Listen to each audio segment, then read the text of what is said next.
Holidays తీసుకుంటే ఏమవుతుంది? అలలు ఒక్కరోజు ఒక్క క్షణమైన ఆగుతున్నాయి అవి. మనమేమో టైం దొరికిందంటే ఆధ్యాత్మిక కార్యక్రమాలు ఆపేస్తాం. పండుగలో ఎక్కువ నేర్చుకోవాలి. మనమేమో పండుగ లోపల ఏమో ముందు ఎలా ఎంజాయ్ చేయాలని చూస్తున్నాం తప్పితే పండుగ లోపల ఏం నేర్చుకుందాం కొత్తగా, ఈ పండుగకి నేను ఏం నేర్చుకున్నాను, ఈ పండుగకు పోయిన పండుగకి నా లోపల ఏం తేడా ఉంది. సార్ నైట్ పడుకున్నప్పుడు సార్ ఇప్పుడు నేను మెలకువతో ఉన్నాను, ఇంకొంచెం అయితే నాకు నిద్ర వస్తుంది, కొంచెం అయితే నేను నా స్వస్వరూపం తెలుస్తుంది, ఇలా ఇలా అనుకుంటూ పడుకున్నాను సార్ నైట్ మొత్తం. పడుకొని లేచాక ఇప్పుడు నాకు నేనంటే నేనేది అన్నది నాకు తెలియలేదు, ఇప్పుడు నేను ఆత్మస్వరూపాన్ని అన్నమాట అని చెప్పని లేవగానే అట్లా అనుకున్నాను సార్. మధ్యరాత్రి 1 గంట 2 గంటలకి మార్నింగ్ కూడా మీ ప్రవచనం మళ్ళీ మళ్ళీ విన్నాను సార్. మిమ్మల్ని బాగా విసిగిచ్చాము నిన్న మేము. అంటే నిన్న కాదు, మీరు విసిగించారు, అందరూ అన్ని రోజులు విసిగిస్తారు, అట్లా ఏం లేదు. అట్లా మళ్ళీ ఒక్క రోజు అంటే నాకు బాధేస్తుంది సార్, మేము అన్ని రోజులు విసిగిస్తామంటే ఓకే, దట్ ఇస్ ఫైన్. ఎప్పుడైనా కొంచెం ఇలా నేనెవరు అనే ప్రశ్న మమ్మల్ని నేనెవరు అనేది క్వశ్చన్ చేస్తానే ఉంది. ప్రతి పని చేస్తున్న ఆలోచన అనేది మెదడులో తిరుగుతుంది. లక్షణమన్నా తెలిసేది, మన మైండ్ ని విసిగిస్తేనే మనం ఏంటో తెలుసుకుంటాం. అలాగే మేము మిమ్మల్ని విసిగిస్తూ ఉంటాం సార్. కాదు సార్, నాకు ఎక్కడ కన్ఫ్యూజ్ అయిందంటే లక్షణము చెప్పని డెఫినేషన్ అన్నారు కదా సార్, 2 ఒకటి కాదా అని. అట్లనే అందరు చెప్పేది వింటూ ఉన్నాను సార్. అది స్వస్వరూపం అన్నది అర్థం, కానీ అది ఎలా చెప్పాలి, దానివల్ల మళ్ళీ ఏంటి లాభం అని మీరు అడుగుతారేమో అని. అవును, అలా ఉండడం కరెక్టే, అలా కూడా డౌట్ రావడం సహజమే. అది కాక ఇప్పుడు ఇది కరెక్ట్ ఆన్సర్ అని ఎలా తెలుస్తుంది? మీరు కరెక్ట్ ఆన్సర్ చెప్పినా నేను కాదు అని చెప్పి ఇంకోటి ఏదో ఆన్సర్ చెప్పచ్చు. తిక్కలో తిట్టుకోవద్దు. మాకు తిక్కుంది, దానికి ఒక లెక్క ఉంది. సో కాబట్టి ఏంటంటే ఇంత చెప్పి కష్టపడి మీరు జవాబు చెప్పాక కాదు అన్నారంటే ఎట్లుంటుంది? చిన్నప్పుడు మా ఇంట్లోపల పిల్లలకి తోనే ఒక గేమ్ ఆడేవాళ్ళం. ఆ గేమ్ ఏంటంటే వాళ్ళకి ప్రతిరోజు కూడా ఒక మంచి పని చేస్తే 10 పాయింట్స్, ఇట్లా తక్కువ పాయింట్లు ఇవ్వడము అలా పెట్టేవాళ్ళం అన్నమాట. పెట్టి కనుక వాళ్ళు మంచిగా మినిమం 100 పాయింట్స్ తెచ్చుకుంటే నువ్వు ఈ రోజు నువ్వు మంచిగా సక్సెస్ఫుల్ గా చేసుకున్నావు అన్నట్టుగా పెట్టామన్నమాట. ఊరికే అది అమెరికాలో అది అందరూ పిల్లలు కూడా పెడుతూ ఉంటారు. పిల్లలు చాలా బాగా ఆడుతుంటారు. ఆడటం అంటే రోజంతా జాగ్రత్తగా ఉండడానికి ట్రై చేస్తారు. మంచి పని చేయకపోతే 10 పాయింట్లు తీసేయడం ఇట్లా ఉంటుంది అనమాట. 10 పాయింట్లు ఇవ్వడం, 5 పాయింట్లు తీసేయడం, 10 పాయింట్లు ఇవ్వడం, 5 పాయింట్లు తీసేయడం, ఇలా ఉంటుంది. 100 పాయింట్లు చేసుకుంటే ఈ రోజు నువ్వు సక్సెస్ఫుల్ గా చేసుకున్నావని మీనింగ్ అనమాట. నేనేం చేశాను, మా పిల్లడికి మంచి పని 100 పాయింట్లు 200 పాయింట్లు ఇచ్చేసేవాడిని. ఇస్తే వాడు ఒక్కసారిగా 1000 పాయింట్లకి వెళ్ళిపోయేవాడు. సరే ఇక డే అయిపోతుంది అనే టైం లోపల వాడు ఏదో చిన్న తప్పు చేసేవాడు, చాలా చిన్న తప్పు. చిన్నగా గ్లాస్ ఇట్లా ఒలికిచ్చేవాడు, ఒక చుక్క నేల మీద పడిందో ఏదో, నువ్వు తప్పు చేసావు 2000 పాయింట్స్ తీసేసా అనేవాడిని. వాడు బోర్ నేర్చేసేవాడు. 1000 పాయింట్స్ తెచ్చుకున్నాను ఈ రోజు, 100 పాయింట్స్ తెచ్చుకుంటే చాలు, 1000 పాయింట్స్ తెచ్చుకున్నాను ఈ రోజు, నేను చాలా బాగుంది అనుకునేసరికి చివరికి ఏమైందంటే వాడు -1000 లోకి వెళ్ళిపోయేవాడు అనమాట. వెళ్ళిపోగానే ఇట్లా కొన్నాళ్ళు చేయగానే ఇక వాడికి అర్థమైంది అనమాట, రెవల్యూషన్ వచ్చింది. ఆ స్కీమ్ ఎందుకో సక్సెస్ కాలేదు. ఆ స్కీమ్ నేను చేశాను కానీ పెద్దగా సక్సెస్ కాలేదు. మీకు అందరికి అర్థమైందో లేదో నాకు తెలియదు కానీ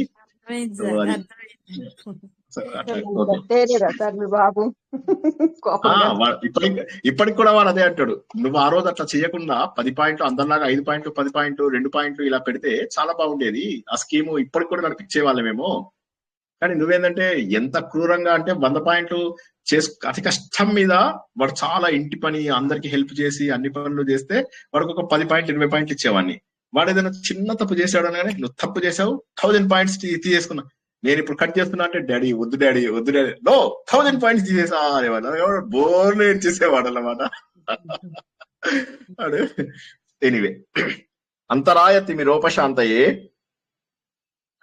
శాంత పావనమచింత్య వైభవం తం నరం వపుషి కుంజరం ముఖే మన్మహే కిమపి తుందిలం మహః వసుదేవసుతం దేవం కంసచానూరమర్ధనం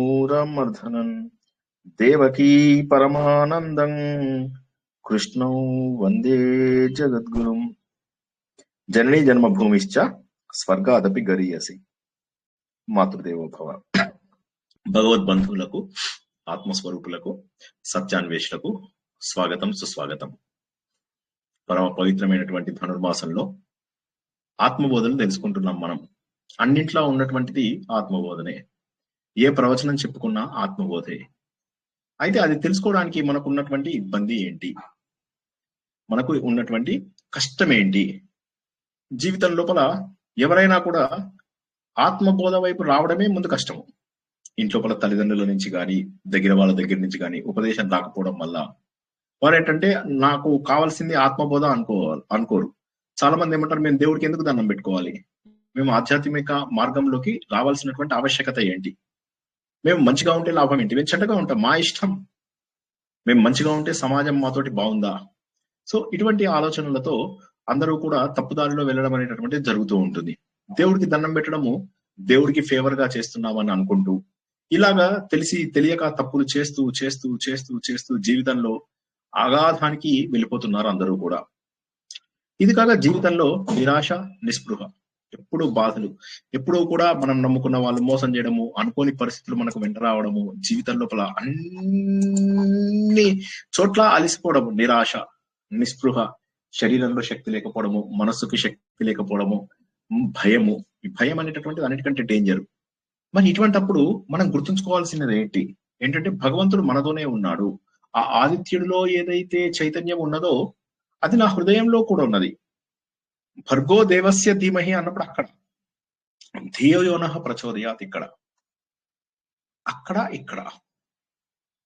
గాయత్రి మంత్రంలో చెప్పేది ఏంటి? బయట లోపల ఉన్నటువంటిది కూడా అదే చైతన్యం. కానీ మనకు కావాల్సింది అక్కీ ఇచ్చి తిప్పడం. ఎవరైనా ఆంజనేయ స్వామికి కూడా నీకు శక్తి ఉంది అని చెప్పేదాకా ఆయన పరిగెత్తలా. ఆయన అలా మూలకు కూర్చొని చూస్తున్నాడు, క్యాజువల్ గా చూస్తున్నాడు. ఆయన నేను మంత్రిని, నేను మంచి సలహాలు ఇవ్వగలను అనుకున్నాను. ఆయన జాంబవంతుడు వచ్చి చెప్తాడు, నీ శక్తి తెలుసుకో, మేమందరం కొద్ది దూరం మాత్రమే, కొన్ని యోజనాలు మాత్రమే వెళ్ళగలుగుతాము, అంగదుడు ఒక్కడే వెళ్ళగలడు, కానీ అంగదుడు మన టీంకి లీడరు కాబట్టి ఆయన వెళ్ళడం ఇప్పుడు కుదరదు, నీ శక్తిని నువ్వు తెలుసుకోవాలి అనగానే అప్పుడు ఆంజనేయ స్వామికి తన శక్తి తెలుస్తుంది. శరీరాన్ని అలా పెంచేస్తాడు. పెంచేసేసి ఎట్లా అయిపోతుందంటే అక్కడ ఉన్నటువంటి చెట్టు అవి ఇవి కదిలిపోతూ ఉంటాయి, భూకంపం వచ్చిందా అన్నట్టుగా ఉంటుంది. ఆయన పరిగెడుతూ ఉంటాడు అనమాట. ఇలా ఇలా ఇలా ఇలా పరిగెడుతూ ఉంటే ఎలా ఉంటుంది అంటే ఆ సమయం లోపల రన్వే మీద ఒక పెద్ద జెట్ విమానం పరిగెడుతున్నట్టుగా మొత్తం అలా పరిగెత్తి పరిగెత్తి పరిగెత్తి పరిగెత్తి ఒక్కసారి మహేంద్ర పర్వతం నుంచి త్రికూట పర్వతం మీదికి. శక్తి ఉంది, మన లోపల ఉంది, శక్తి ఉంది. జీవితంలో మనము మానవులు ఇవి సాధించలేరు అనుకున్న ప్రతిదీ కూడా మానవులు సాధించిన విషయాలు మనము మన జీవితంలో ఎన్నోసార్లు చూసాము. కాబట్టి ఈ సత్యాన్ని గుర్తించినప్పుడు ఆదిత్య హృదయం మనకు పనికొస్తుంది. రాముడు కూడా అలిసిపోయాడు, కానీ ఆయనకు శక్తి తెలియక కాదు, కానీ ఎవరో ఒకరు వచ్చి కాస్త ప్రోత్సహించాలి. మానసికంగాను శారీరకంగాను అలిసిపోయాడు. రావణుడు మాత్రం ధైర్యంగా వచ్చేశాడు. మరి ఎలాగా? ఇప్పుడు ఉన్నటువంటి పరిస్థితి లోపల రాముడిని కాపాడేది ఎవరు? ఈ సమయం లోపల రాముడిని కాపాడాలా ప్రత్యేకంగా? మళ్ళీ ఇదొక క్వశ్చన్. అంటే లేదు, రాముడికి ఊరట చింతించాలి. చూశారు, అందరూ వచ్చేసారు, యుద్ధం చూద్దాం యుద్ధం చూద్దాం అని అందరూ వచ్చేసారు. అగస్త్యుడు చూశాడు, రాముడు చింతగా ఉండడం చూశాడు.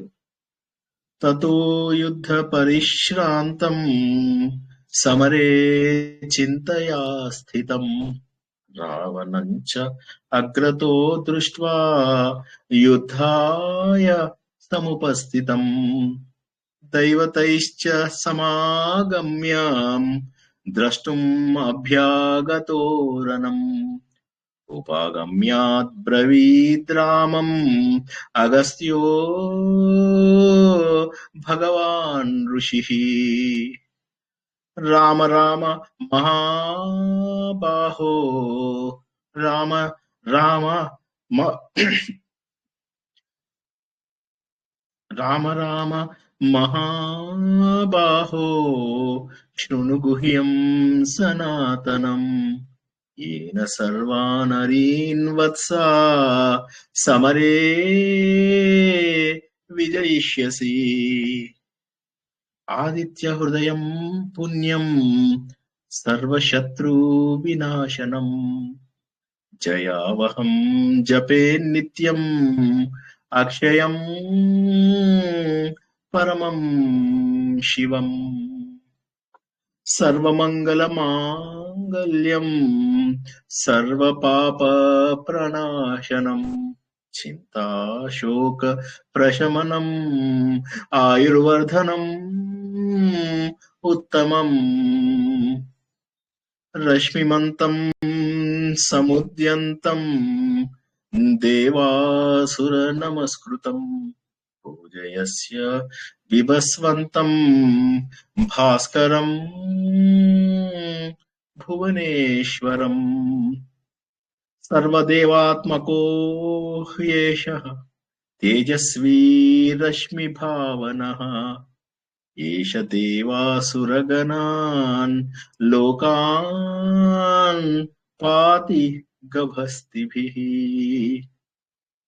ఏష బ్రహ్మా చ విష్ణుశ్చ శివః స్కంద ప్రజాపతిః మహేంద్రో ధనదః కాలో యమః సోమో హ్యపాం పతిః రామ రామ మహాబాహో రామ రామ మహాబాహో శృణు గుహ్యం సనాతనం రామ రామ మహాబాహో శృణు గుహ్యం సనాతనం येन सर्वान् हरीन् वत्स సమరే విజయిష్యసి. జై శ్రీకృష్ణ. మొదటి 8 శ్లోకాలను తెలుసుకున్నాము. ఈ 8 శ్లోకాలలో 8వ శ్లోకం మనం గత వారం చెప్పుకోలేదు కదా, ఇంతేనా? మనం గత వారం ఎంత వరకు చెప్పుకున్నాము? రశ్మి మంతం వరకు చెప్పారు సార్. 7 శ్లోకాస్ వరకే అయ్యాయి సార్. రశ్మి మంతం వరకు చెప్పాము. సో కాబట్టి అలా యుద్ధం జరుగుతుంది. యుద్ధం జరుగుతున్నప్పుడు రాముణ్ణి చూశాడు, చింతగా ఉన్నాడు, శోకం ఉంది గుండెల లోపల. ఇవన్నీ వద్దు. ఆదిత్య హృదయం అనేటటువంటిది గుహలో ఉన్నటువంటి రహస్యం, మనలోనే ఉన్నటువంటి రహస్యం, మనకు తెలియనటువంటి రహస్యమయ్యా రాముడా, గుర్తించుకో. రామ రామ మహాబాహో శృణు గుహ్యం సనాతనం. సీక్రెట్ నీలోనే ఉంది, సనాతనంగా ఎప్పటి నుంచో ఉన్నది. ఎందుకంటే దైవం సనాతనంగా ఉన్నాడు. కాబట్టి అందరూ చూడడానికి వచ్చారు. చూసినా కూడా రామ ఒక్కటి అర్థం చేసుకో, జీవితం లోపల సమస్యలు మనకు శాశ్వతం కాదయ్యా. సమస్యలు ఎదురైనప్పుడు ధైర్యంగా ఉండాలి. అలసట వస్తుంది అంతే. బలహీనత అనేటటువంటిది ఏదైతే ఉందో ఆ బలహీనతని ఓటమిగా మార్చుకోకూడదు. మనకు వచ్చినటువంటి అవకాశంగా మార్చుకుని దాంట్లో విజయం సాధించాలయ్యా. అందుకోసం నేను నీకు ఒక పని చెప్తాను. నువ్వు మామూలు వ్యక్తివి కాదు, నువ్వు మహాబాహో, చాలా శక్తిమంతుడివి. నీకు నేనేం చెప్తున్నాను? ఆదిత్య హృదయం చెప్తాను నీకు నేను. విను. నీ గుహలోనే, నీ హృదయంలో అనేటటువంటి గుహ లోపల ఒక పెద్ద రహస్యం ఉన్నది. అక్కడ భగవంతుడు ఉంటాడు. అక్కడ సర్వ చైతన్యం, ఈ ప్రపంచంలో ఉన్న చైతన్యం అంతా కూడా నీ హృదయంలో ఉందయ్యా రామ. ఇది గనక నేను చెప్పేది నీకు ఏదైతే రహస్యంని గనక నువ్వు విన్నట్లయితే నీ శత్రువులందరినీ, బాహ్య శత్రువులు, అంతర్శత్రువులు అందరినీ కూడా నువ్వు ఓడించగలవయ్యా. నువ్వు అందరినీ కూడా ఓడిస్తావు. ఈ యుద్ధం లోపల అంటే ఈ యుద్ధము, బయట యుద్ధము, లోపల యుద్ధము, అన్ని యుద్ధాల లోపల కూడా నువ్వు ఓడగొడతావయ్యా రామ. అందరినీ కూడా నువ్వు ఓడగొడతావు. జయం అనేటటువంటిది ఇక్కడ అక్కడ కాదు, ప్రతి చోట కావాల్సిందే మనకు. మన హృదయమే, మన మనస్సే మనకు అన్నిటికంటే పెద్ద శిక్ష. ఆ పాట కూడా విన్నాం కదా, మనసే మనిషికి తీరని శిక్ష, దేవుడిలా తీర్చుకున్నాడు కక్ష అని మనకు పాట ఉంది కదా, మనసు గతి ఇది. ఆ పాట లోపల కరెక్ట్. మన మనస్సే ఏదైతే ఉందో అది అంతరంగ శత్రువు. అదే మనను రకరకాల బాధలు పెట్టడానికి అవకాశం ఉంది. కాబట్టి మనము ఆ అంతరంగ శత్రువులు ఎవరైతే ఉంటారో, అహంకారము, భయము, నిరాశ, ఇవన్నిటి నుంచి బయటికి రావాలి. బాహ్య శత్రువులను ఎలాగో తేల్చుకోవాలి. తాడోపేడ తేల్చి తిరాలి. సమస్యలు వస్తూ ఉంటాయి, పరిస్థితులు వస్తూ ఉంటాయి. ఇవాళ సమస్య వచ్చింది, తీరిపోయింది. కృష్ణ సార్, ఒక్కసారి వాడరా సార్ ఆ పాట? నాకు ఇష్టమైన పాట అది. అలాగే, తప్పకుండా తప్పకుండా. సో అయితే ఇప్పుడు అంటాడు కాబట్టి మన లోపల ఆత్మజ్యోతి అనేది ఏది ఉందో అది మేల్కొలగానే మనం జయింపబడతామయ్యా. గుర్తుంచుకో, అది మనకు ఆత్మజ్యోతి అనేది తప్పకుండా ఉండాలి. తప్పకుండా మన లోపల ఆత్మజ్యోతి వచ్చినప్పుడు మనకి ఏది ఉండదు. దానికి కావాల్సింది ఏంటి? మనకు ఆదిత్య హృదయం కావాలి. రామ రామ మహాబాహో శృణు గుహ్యం సనాతనం येन सर्वान् हरीन् वत्स సమరే విజయిష్యసి. రామ రామ మహాబాహో శృణు గుహ్యం సనాతనం. ఎన్నిసార్లు అనుకున్నా నాకు కూడా తక్కువనే అనిపిస్తుంది అది. నాకు చాలా ఇష్టం అది. సో ఇక నెక్స్ట్ ఏమంటున్నాడు తర్వాత, ఆదిత్య హృదయం అనేటటువంటిది ఇది పుణ్యం, పునీతుడని చేస్తుంది నిన్ను. నీ లోపల ఉన్నటువంటి పాపాలన్నిటిని కూడా పోగొడుతుంది. ఎందుకంటే సూర్యుడు రాగానే ఈ ప్రపంచంలో ఉన్నటువంటి సమస్యలు, చీకటి, అంధకారము, తప్పులు అన్ని కూడా పటాపంచలైపోతాయి.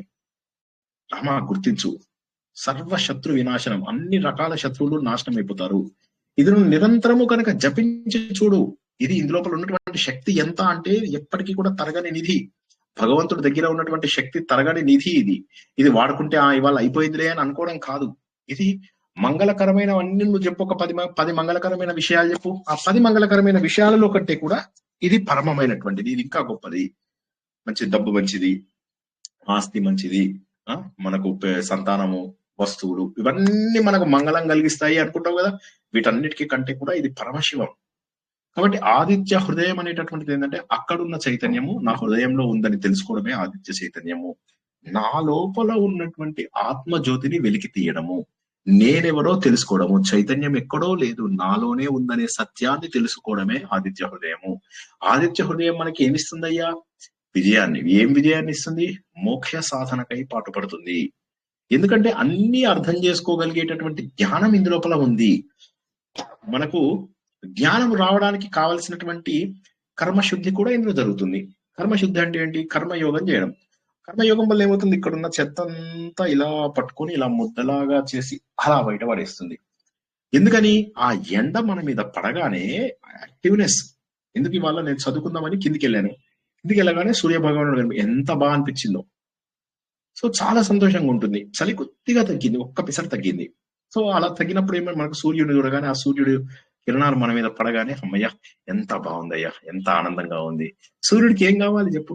ఏం లేదు, మనకు చాలా సింపుల్. మనం ఏమన్నా పెద్ద పెద్ద ఇవి చేయాలా, పూజలు చేయాలా, వ్రతాలు చేయాలా, నోములు చేయాలా? ఏమి లేదు. చిన్నగా అర్ఘ్యం తీసుకొని అందిస్తే చాలయ్యా రామ. గుర్తుంచుకో. ఎలాగా? మనస్సు ద్వారా, వాక్కు ద్వారా, కాయం ద్వారా. కాయం అంటే నీ శరీరం ద్వారా ఇలా నీళ్ళు ఇచ్చేసే ఆయనకి అయిపోయింది. మనస్సు ద్వారా ఆయన నీ మనసులో ముద్రించుకో.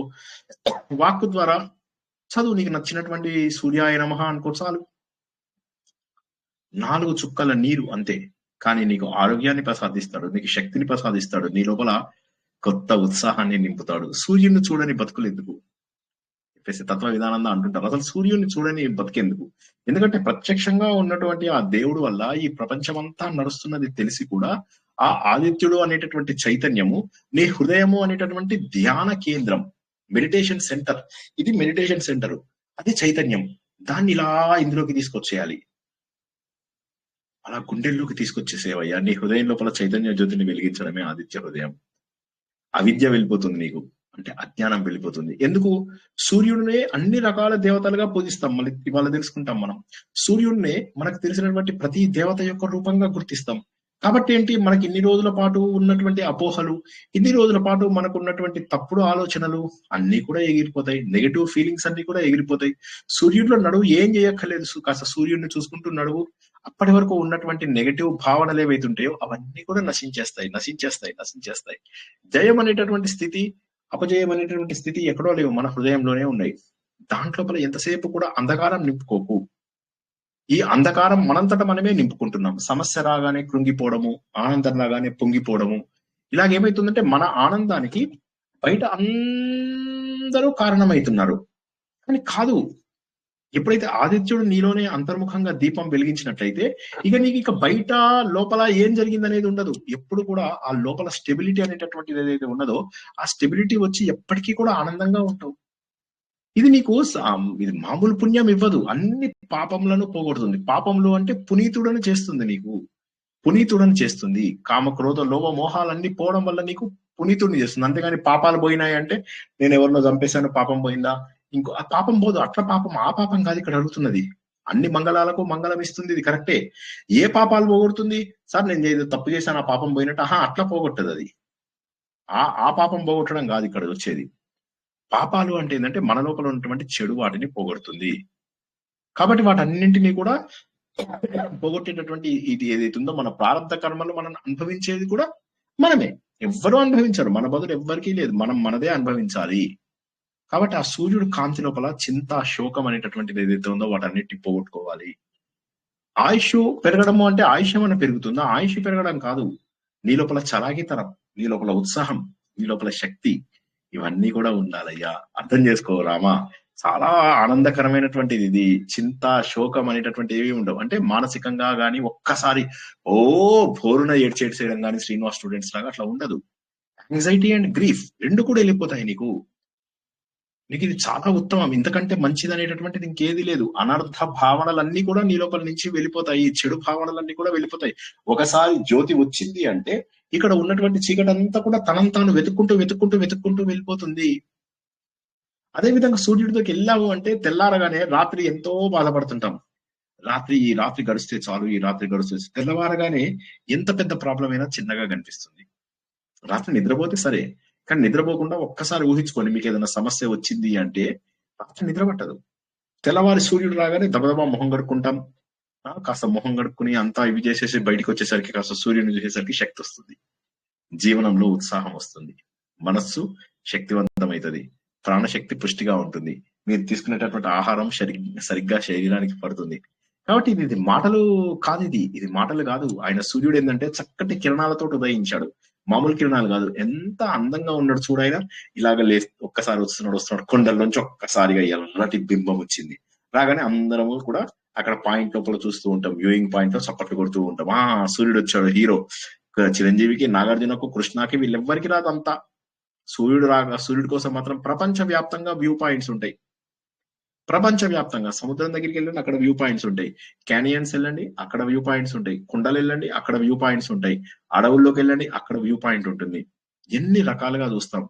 ఇంత అందంగా చక్కగా ఉదయం అవుతున్నాడు ఆయన. సముద్యంతం చాలా అందంగా మంచి చక్కటి కిరణాలు కలిగి చక్కగా ఉదయిస్తున్నటువంటి కిరణాలతో వస్తున్నటువంటి ఆయనకి దేవతలు, అసురులు అందరూ నమస్కరిస్తారు. దేవతలు ఎవరు? సాత్విక భావాలు ఉన్న వాళ్ళందరూ దేవతలే. అసురులు ఎవరు? పార్టీలు చేసుకునే వాళ్ళు, ఎంజాయ్ చేసే వాళ్ళు, భోగ భాగ్యాలు కావాలనుకునే వాళ్ళు, కోరికలతోని ఉండేవాళ్ళు, వాళ్ళందరూ అసురులు. ఈ అసురులకి కనుక కొంత హింసా ప్రవృత్తి కూడా ఉంటే వాళ్ళు రాక్షసులు. కాబట్టి అందరి మీద కూడా సూర్యుడు అదే శక్తి ఇస్తాడు. సూర్యుడు ఏమన్నా వీళ్ళకు నేను తక్కువ శక్తి ఇస్తాను, వీళ్ళు దేవతలు, వీళ్ళకి అలా ఉండదు. శక్తితనంతే ఇస్తాడు. ఈ ప్రపంచంలో మన పాపములకు, మన పుణ్యములకు మనమే బాధ్యత. ఈ రోజు మనం ఇంత మాత్రం ఇలా ఉన్నాము అంటే కేవలం మనం చేసుకున్నదే. భగవంతుడు చేయలేదు, ఇది కేవలం మనం చేసుకున్నదే. భగవంతుడికి ఇందులో ఏమీ సంబంధం లేదు. భగవంతుడు ఎవరి కర్మ వారికి వదిలేస్తాడు. కానీ భగవంతుడు ఏం చేస్తాడు? ఆ కర్మ ఫలితాలు మనకు వచ్చేటటువంటి ఒక సిస్టమ్ పెడతాడు, ఒక సిస్టమ్ ఇన్ ప్లేస్. దానివల్ల ఏమవుతుంది? మనకి ఏ జన్మలో ఎప్పుడు అందాలి. ఉదాహరణకి నేను మీలో ఎవరితోనో కొట్లాడాను అనుకుందాం. కొట్లాడితే ఏమవుతుంది? ఆ ఫలితాన్ని మళ్ళీ కొన్ని జన్మల తర్వాత ఎప్పుడో ఒకసారి నాకు అందజేయాలి. సో అటువంటిది ఆ సిస్టమ్ ఆయన ప్రవేశపెడతాడు. లేకపోతే ప్రారంభం ఎలా అనుభవిస్తాం? మన సంచితం అంతా అక్కడ కుప్పలు ఉంటుంది. దాన్ని ఇంత చిన్న భాగాన్ని తీసుకొని దాన్ని అనుభవించేలాగా చెయ్యాలి. సో అది ఇచ్చినది దేవుడే, కానీ మన ఫలితాలను మనకే ఇస్తాడు. అంతేగాని మనం అనుకున్నట్టుగా దేవుడు కొంతమందికి మంచి చేస్తాడు, కొంతమందికి అలా ఉండదు. అమ్మవారు నన్ను బాగా చూసుకుంటుందండి. ఈ మాటలని మనం మానేసేయాలి. ఆత్మబోధ తెలుసుకుంటున్నటువంటి ప్రతి ఒక్కరము కూడా నా కర్మలకు నేనే బాధ్యుణ్ణి, దేవుడా నాకు శక్తినివ్వు, అంతే. పూజయస్వ వివస్వంతం. ఇవన్నీ ఇంత వివస్వంతుడు మాటలు కాదు. ఆయన మొత్తం ప్రపంచాన్ని కప్పబెడుతున్నాడు. తన వెలుతురుతో కప్పేస్తున్నాడు, కొట్లాడేస్తున్నాడు, పక్కకి వెళ్ళగొట్టేస్తున్నాడు, తోసేస్తున్నాడు, మూసేస్తున్నాడు వాళ్ళందరినీ. పొద్దున లేవగానే అన్ని లైట్లు కనిపిస్తున్నాయి. ఆ లైట్లన్నీ కూడా సూర్యుడి యొక్క కాంతిలో ఏమైపోతున్నాయి? అన్ని కూడా వెళ్ళబోతున్నాయి. వివస్వంతుడు ఆయన. అటువంటి భాస్కరుడు ఎవరైతే ఉన్నాడో అందరినీ కూడా ప్రకాశింప. భా అనేదాన్ని కరుడు, బాహ కరుడు అంటే వెలుతురు. భా అంటే వెలుతురు, ప్రకాశం. భారతమాత అంటాం కదా, భాసిల్లడం. అంతా కూడా భాసిల్లేలాగా చేసేవాడు ఈ భువన ఈశ్వరుడు. ఈ ప్రపంచంలో ఉన్న అన్ని చోట్ల కూడా సూర్యుడు అవసరమే. ఆ సూర్యుడు ప్రపంచం మొత్తాన్ని పరిపాలించేటటువంటి వాడు. ఈ విశ్వాన్ని కాంతితోని నడిపిస్తున్నాడు ఆయన. విశ్వాన్ని మొత్తాన్ని కాంతితో నడిపిస్తున్నటువంటి సూర్యుడిని నువ్వు ధ్యానించు, నువ్వు పూజించు. ఇది మామూలు ఇది కాదు. రశ్మిమంతం, చాలా మంది రశ్మిమంతం నుంచే చదువుతారు. యాక్చువల్ గా రశ్మిమంతం నుంచే చదువుతూ ఉంటారు. రశ్మిమంతం అంటే ఏంది? రశ్ములు కలిగిన వాడు. రశ్ములు అంటే ఏంది? మన అంశుమాన్, మనం ఇది కిరణాలు కలిగినటువంటి వాడు. మంతం అంటే బుద్ధిమంతం అంటాం కదా, అట్లా రశ్మిమంతం అని చెప్పేసి అంటాం. అంటే అసంఖ్యాకమైనటువంటి కిరణాలు కలిగి ఉన్నటువంటి వాడు, ఇన్ని అన్ని అని చెప్పి కాదనమాట. దేవతలతోని రాక్షసులతోని, దేవతలందరూ నమస్కరిస్తారు, రాక్షసులు కూడా విభీషణుడు కావచ్చు, మనకు ఇంకా ప్రహ్లాదుడు కావచ్చు, మిగతా అర్ఘ్యం ఇచ్చేటటువంటి ప్రతి ఒక్కరు కూడా ఆయనకు నమస్కరిస్తూ ఉంటారు. ఆయనకు నమస్కరించకపోవడం అనేటటువంటిది అసంభవం. ప్రతి ఒక్కరు కూడా ఆయన యొక్క గొప్పని అనుభవిస్తూ ఉంటాడు. సో ఈ రశ్మి అనేటటువంటిది ఏదైతే ఉన్నదో అది కేవలం వెలుతురా, బాహ్యంగా వచ్చే వెలుతురా. గత వారం మనం అక్కడ చెప్పుకొని ఆపేశాం. బాహ్యంగా వచ్చిన వెలుతురు కాదు, అది మన అంతర్గతంగా వచ్చేటటువంటి జ్ఞాన జ్యోతి. అది కూడా ఎలా వచ్చింది? చక్కటి ఉదయం. చక్కటి ఉదయం అంటే నా హృదయంలో వచ్చేటటువంటి ఉదయం అది. ఇప్పుడు మామూలుగా అంటే బయట ప్రపంచాన్నంతా కూడా వెలుతురు నింపేవాడు రశ్మిమంతం సమధ్యంతం. కానీ మనం చెప్తున్నది అది కాదు. నా హృదయంలో ఉన్నటువంటి ఆ సూర్యుడు ప్రకాశవంతంగా చక్కగా ఉదయించేటటువంటి ఆ సూర్యుడు నా లోపల నూతన ఉత్తేజాన్ని సముద్యంతం చక్కగా ఉదయింపజేయాలి. కొత్త చలాకీతనాన్ని, కొత్తగా ఉత్సాహాన్ని కావాలి. విజయకాంక్ష, ఇక్కడ రాముడు ఏదైతే విజయకాంక్ష కోరుకుంటున్నాడో ఆ విజయకాంక్షను పెంచేటటువంటి వాడు అక్కడ. అలాగా ఉదయించే సూర్యుడు ఎలా అయితే పెరుగుతూ వస్తున్నాడో నీ లోపల ఆ చైతన్యం కూడా అలా పెరిగి విజయకాంక్షను తెచ్చుకోవాలి. నీ లోపల కూడా ఆ నూతన ఉత్తేజం అనేటటువంటిది రావాలి. మంచి చెడు అందరికీ కూడా సమానంగా చూసేటటువంటి ఆ భగవంతుడు మనం కూడా అందరినీ మంచి చెడు సమానంగా చూడగలగాలి. అలా చూడగలిగేటటువంటి స్థాయికి వెళ్ళాలి. అటువంటి ఆ దేవుని నువ్వు పూజించవయ్యా, ఆ దేవుని నువ్వు పూజించు. నీ శక్తి బయట లేదు, నీ శక్తి లోపలే ఉంది. చాలా లోతైనటువంటి అవగాహన చేసుకున్నావా రామ? నీ లోపల జ్ఞాన సూర్యుడు కనుక ఉదయించినట్లయితే నీకు ప్రపంచంలో ఏ సమస్య కూడా నీకు దగ్గరికి రాదు. ఎందుకంటే సమస్యలన్నీ వస్తాయి పోతాయి, కానీ వాటిని మనం సాక్షిభూతంగా చూడడం నేర్చుకుంటాం. సాక్షిభూతంగా అంటే ఏంటి? సమస్యలు వస్తాయి పోతాయి. అందుకే మన పూర్వకాలం లోపల ఏమయ్యేదంటే పెద్దలు వాళ్ళు కొద్దిగా స్టేబుల్గా ఉండేవాళ్ళు. ఏదైనా దెబ్బ తగిలింది, ఏదైనా అయింది అంటే ఆ పర్వాలేదు లేదు అని చెప్పేసి అంటారు. మనం చిన్నప్పుడు దెబ్బ తగలగానే బోర్న ఏడుస్తూ ఉంటాం. కానీ వాళ్ళు ఏం చేస్తారు? ఊరుకో అంటారు. ఎందుకంటే వాళ్ళు అలాంటివన్నీ జీవితంలో చూస్తారు కాబట్టి వాళ్ళు సాక్షిభూతంగా ఉంటారు. మన వైపు నుంచి చేయగలిగేది చేస్తారు వాళ్ళు. కానీ అక్కడ బాధపడము, ఏడవడము, దుఃఖ పొందడము ఇలాంటివన్నీ చేయరు. స్థితప్రజ్ఞులుగా. మనకు పూర్వకాలం లోపల ఏమయ్యేదంటే మన వయస్సు ఒక 40-50 ఏళ్ళు వచ్చేసరికి అందరి లోపల కూడా ఒక రకమైన మెచ్యూరిటీ వచ్చేసేది. ఒక 50 ఏళ్ల కింద తీసుకున్నట్లయితే ఆ రోజుల లోపల ఏంటంటే మనకి ఇన్ని అవసరాలు ఏవైతే ఉన్నాయో, కొత్త కార్లు, కొత్త బంగళాలు, కొత్త ఏం లేదు, ఒక సీలింగ్ ఫ్యాన్ కొంటే వాడు రిచ్ పర్సన్. సో అలా ఉండేది. ఇప్పుడు అసలు సీలింగ్ ఫ్యాన్, టీవీ అనేటటువంటివి అసలు అవి రిచ్ పర్సన్సా? అందరికి, ప్రతి రిచ్ పీపుల్ అందరి దగ్గర ఉన్నటువంటివి అవి. సో కాబట్టి ఏంటంటే ఒకప్పుడు జీవితంలో తక్కువ వస్తువులతో ఎక్కువ ఆనందంగా ఉండేవాళ్ళు. అప్పుడు ఏమైపోతుంది? ఒక స్థాయి దాటగానే నాకున్నవన్నీ దొరికిన తర్వాత అప్పుడు నేను ఏంటంటే దేవుడి గురించి ఆలోచించేటటువంటి అవకాశం ఉంది. ఈ రోజుల్లో ఏమైపోతుందంటే ప్రపంచంలో ఉన్నవన్నీ కొనుక్కోవాలి అంటే వాడు ఇంకా ఈ మధ్య కొనుక్కోవడానికి కొత్త ఐడియాస్ ఇస్తారు. మీరు యూట్యూబ్ లో చూడండి, అమెజాన్ లో వచ్చినటువంటి కొత్త gadgets that you should have అని చెప్పేసి అంటాడు. యూ షుడ్ హ్యావ్ అనగానే చూస్తాం, చూసిన తర్వాత ఏదో ఒకటి కొనుక్కోవాలనిపిస్తుంది, కొనుక్కుంటాం. అలాగా మీకు కోరిక లేకపోయినా కూడా ఇప్పుడు ఏమైతుందంటే ఇండ్యూస్డ్ మీ లోపలికి అది ప్రవేశపెడుతున్నారు. మీకు నిజంగా అది నీడ్ కాదు, అది ఒక వస్తువు కొనుక్కోవాలనే కోరికను మీ లోపల ప్రవేశపెడుతున్నారు. ఇన్సెప్షన్ అని ఒక సినిమా గురించి చెప్పే కదా, ఆ సినిమాలో కూడా అదే అన్నమాట. వాడు ఒక అరబ్ వాడు ఉంటాడు, వాడికి వాళ్ళ నాన్నని ఎలా అయినా కూడా కన్విన్స్ చేయాలి ఈ ఫలానా కంపెనీని అమెరికా కంపెనీకి అమ్ముదామని చెప్పి ఏదో ఉంటుంది. కానీ వాడు ఆ కొడుకు మనసు లోపల ఎలా మనము పెట్టాలి అంటే వీళ్ళకి ఒకటి ఉంటుంది అన్నమాట. వీళ్ళ దగ్గర ఒక ఇన్స్ట్రుమెంట్ ఉంది. ఆ ఇన్స్ట్రుమెంట్ ప్రకారం ఏంటంటే వాడి కళలోకి వెళ్ళిపోయి వాడి కళ లోపల బాగా ఇన్ఫ్లుయెన్స్ చేయిస్తారు. చేస్తే కళ లోపల ఎప్పుడైతే ఇన్ఫ్లుయెన్స్ అవుతాడో వాడు నిజ జీవితంలో కూడా నిజంగా ఇది అమ్ముకుంటే బాగుంటుంది అని చెప్పేసి అంటాడు. అదే విధంగా ఇప్పుడు మనకేమైతుందంటే ఈ టీవీలలో వాటిల్లో కొత్త వస్తువులు కనిపించగానే అవి కొనుక్కోవాలనిపిస్తుంది. ఇండ్యూస్ చేస్తున్నారు. ఇండ్యూస్ చేయడం వల్ల ఆ వస్తువులు కొనాలి అంటే మళ్ళీ దానికోసం కష్టపడాలి. ఎక్కువ వస్తువులు పోగు చేయము అంటే అర్థం ఏంటి? ఎక్కువ కూడా డబ్బు సంపాదించాలి. ఎక్కువ డబ్బు సంపాదించడం వల్ల ఏమైపోతుంది? మనము ఎదగడానికి ఇంకా అవకాశం లేదు.